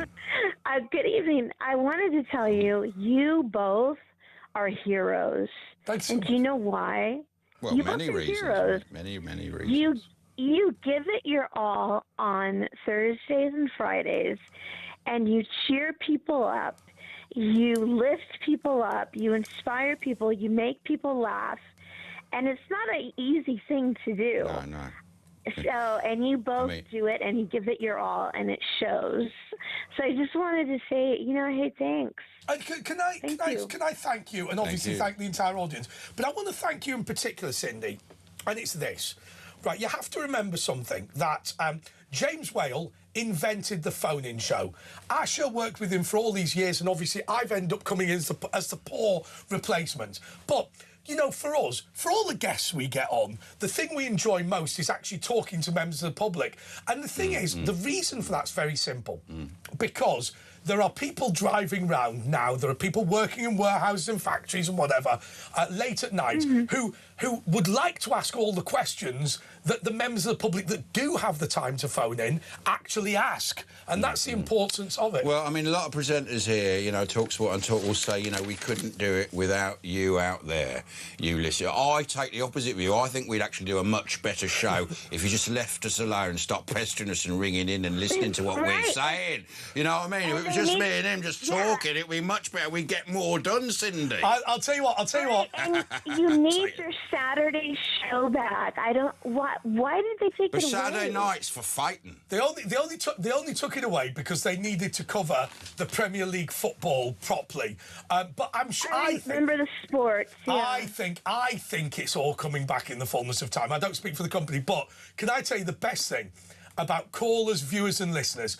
Asher Gould has a brilliant trick, which always makes me laugh. He goes, right, I'm going to do a magic trick. I'm going to guess now that you are in a white van halfway down the M40 and you need a wee, right? Well, Wales, I got that from James Wales. In the knowledge there will be one person who goes, oh my God. It's incredible. No, they normally phone and go, I can't believe it, it's me. And I did phone in with the question. Are you urinating in a white van right now, Cindy? Yeah. See, it works every white time. Van. It's with truck. Yeah, it's a white. No, it's a white van with no windows. Oh, you have got a white van. And no. By the way, somebody's just. We have an SUV. Oh, a gas guzzler. A sports, yeah, but they all have that in America. Sports utility vehicles, gas guzzlers. Yeah. You used to have 5-litre engines. When you carry a lot of groceries and things like that, you need room in the back. You have massive groceries. Like your melons are enormous, aren't they? And things like that. Your yogurt. I wasn't being personal. Things like that. Do you know what I do? So I've never driven, right? So the reason is I crashed my driving instructor's car, right? But that'll do it. I've crashed out before, and I've been scared to drive ever You sound like a dangerous driver, actually. You No, probably so I'll shouldn't tell be. you- I go too fast. I hit the metal to the pedal. Nowadays, with the cost of petrol or diesel, the cost of insuring your car, the cost of a new car, the cost of this, that, and the other, so the only time I need a car is to go to Tesco or Asda or whatever, which is maybe £15 return, and I go like once a week or something. And the other time is I am a bit lazy. I prefer to go from Slough Station than walk all the way to Windsor Station. And that costs maybe a tenner as well. So maybe I spend about £50 or £60, it won't even be that much. Maybe about £30, £40 a week on taxis, which sounds a lot until you consider that I don't have a car. But also, the trains in this country, you can travel to a town, 100 miles away, and it'll cost you £100, whereas in Spain or Italy, it'll be like, 10, 15 quid. So it's much cheaper to drive in some ways. But I think the big problem is, if you look at what you do... I don't need a car, really. I have one with wheels. When Asher finishes the show, because he lives in London, you just get public transport home, don't you? Well, I get an Uber. Do you? I thought you got a taxi. I thought you got the train. No, I did for a bit because I like to, mingle with the common people. And I thought, sod that, I'm going to get the executive Uber. Yeah, you do. I can tell. You like to mingle. I like my luxuries. It was me time. Bit of me time. You know what I mean, Cindy? Pamper myself. I do. And I always say, the "Don't talk to me" driver button. You know what I mean? Before I get cut off, I want to ask my question because this is the serious part. Okay, so I watched the videos yesterday, clips of the invasion that happened in Ceuta. Spain. Okay, it was an invasion. It was an invasion. I'm wondering where the heck was the military. Well, the thing is that because they didn't... If 50,000 men came and they all had guns, it would be a military... But because they just come in, they're still young men, they still were violent, they're still pretty dangerous, but because there's no guns, they go, oh, it's all right. Well, my understanding is, and here is the answer to the question, so that is literally the actual proper answer, but here's the secondary answer. They didn't have enough border force security at Ceuta. I'm sure we need to... We're getting the pronunciation wrong. However, what they did was they fell back and held the port. Now, the argument that the Spanish are making is there is no value to being in that territory unless you can get on the boat to Spain. I'm not so sure that's right, though, because if you claim asylum then... Bear in mind... This isn't like Gibraltar, it's part of Spain. It's as if you were in Madrid from a legal standpoint, that's my understanding. Whereas if you're in Gibraltar, which obviously, is not the same for many, many, many reasons, but if you're in Gibraltar, you're not in the United Kingdom, you're in an overseas territory, effectively. So I'll tell you what would happen in Britain if this was Britain. If that territory was the United Kingdom, then you would be able to stay there forever until you had your asylum application processed properly on the British taxpayer's expense, and you would have a 1 in 10 chance of ever being deported back to your country of origin. I think it's even worse than that. Yeah, it is. Do you think they're going to behave? No. Well, they're not behaving now. Do you think they're going to invade stores? No. What? They already are. But what's happened, and I think what Henry Bolton said earlier was absolutely right, when he said, look, the fact that there's been an amnesty for illegals is the reason, plus the fact that there's been a Supreme Court ruling in Spain, which I didn't know about, because of the Supreme Court ruling that says if you come via the water, you are allowed to stay in Spain. Those two things together have been marketed by these people as look, as long as you swim round the barrier, then you are illegally allowed to stay in Spain. That isn't actually true, but those are the things that have led to this. And once again, it's activist judges who are lying about the law, because the law... There shouldn't be activist judges. That's the thing, too. That shouldn't even... We've got cuckoos in the nest. Everything's been infiltrated. You're right. You're exactly right. But all our institutions... Right. Everything's been infiltrated, and the world is not safe. But Spain... But also, what is shocking... What is shocking here is that both Spain and the United Kingdom have something in common. They have a monarchy, a very successful monarchy, actually, that has existed for a very, very, very long time. The King of Spain and the King of England are responsible for judicial appointments. I think maybe it's time to stop giving that power to independent panels. These independent panels are dominated by the left. I think it's time for the King to say, what I'm going to do, I'm going to literally appoint these people myself. And if I'm incapable of appointing judges properly, then you know what? I'm going to appear in the newspapers for being a see you next Tuesday. And I think it's time to actually say to the monarchies of monarchies of America, the monarchies of Britain and the monarchies of Spain and other places, do your bloody job. No. Your job isn't to run 500 charities. Your job is to be the independent arbiter of the Constitution. Independent, yes. Absolutely. You shouldn't have any other distractions. You're right. You shouldn't have anything. You should just be concentrating. I don't like picking judges. Well, hang on a second. I don't like going into work every day, sometimes if I'm tired or whatever, but I bloody turn up or my boss fires me. Right, yeah, exactly. You know, I sit here. The waters are calm here, right? The borders are calm. But what happens when a Democratic president gets elected? Well, it happens again, doesn't it? And the scenes reminded me of the Mexicans being dropped off. Yeah, here they come. Yeah. So somebody said to me... believe it. So somebody said to me about many judicial appointments. So... if you think about it, what I think is interesting, I said, I don't understand how a political process to appoint a judge can result in non-political judges. And, of course, what they said, look, the reality is that many judges... Now, OK, there's the Supreme Court or whatever, but in Britain, in the days when there was a political appointment of judges, i.e. the Lord Chancellor, what would happen was... So if you're going to become a law lord of the United Kingdom or a Supreme Court justice, which is what we call them now, stupid name for them, because the courts are not supreme in Britain, Parliament is, but OK. But those people decide age 15, 16 that they want to do it. So they know that they have to apply to be a law lord when they're 50, and they know that the person that's going to appoint them is going to be a politically appointed Lord Chancellor, but they don't know which party. And I would suggest to you that if you're 16 and you want to be a law lord in 35 years' time, you would be very, very foolish under the old system to tie your banner to any political side, because you don't know who's going to be the Lord Chancellor in 35 years. What happens now is the Judicial Appointments Committee is dominated by the political left, and therefore you know that you will never get appointed to anything unless you're an open lefty.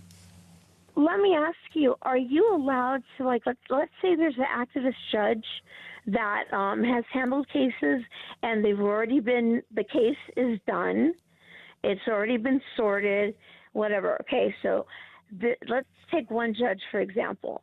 Okay, so let's say he did something like chicken nuggets. Yeah. So here's so can I give you? Can you? We don't have long.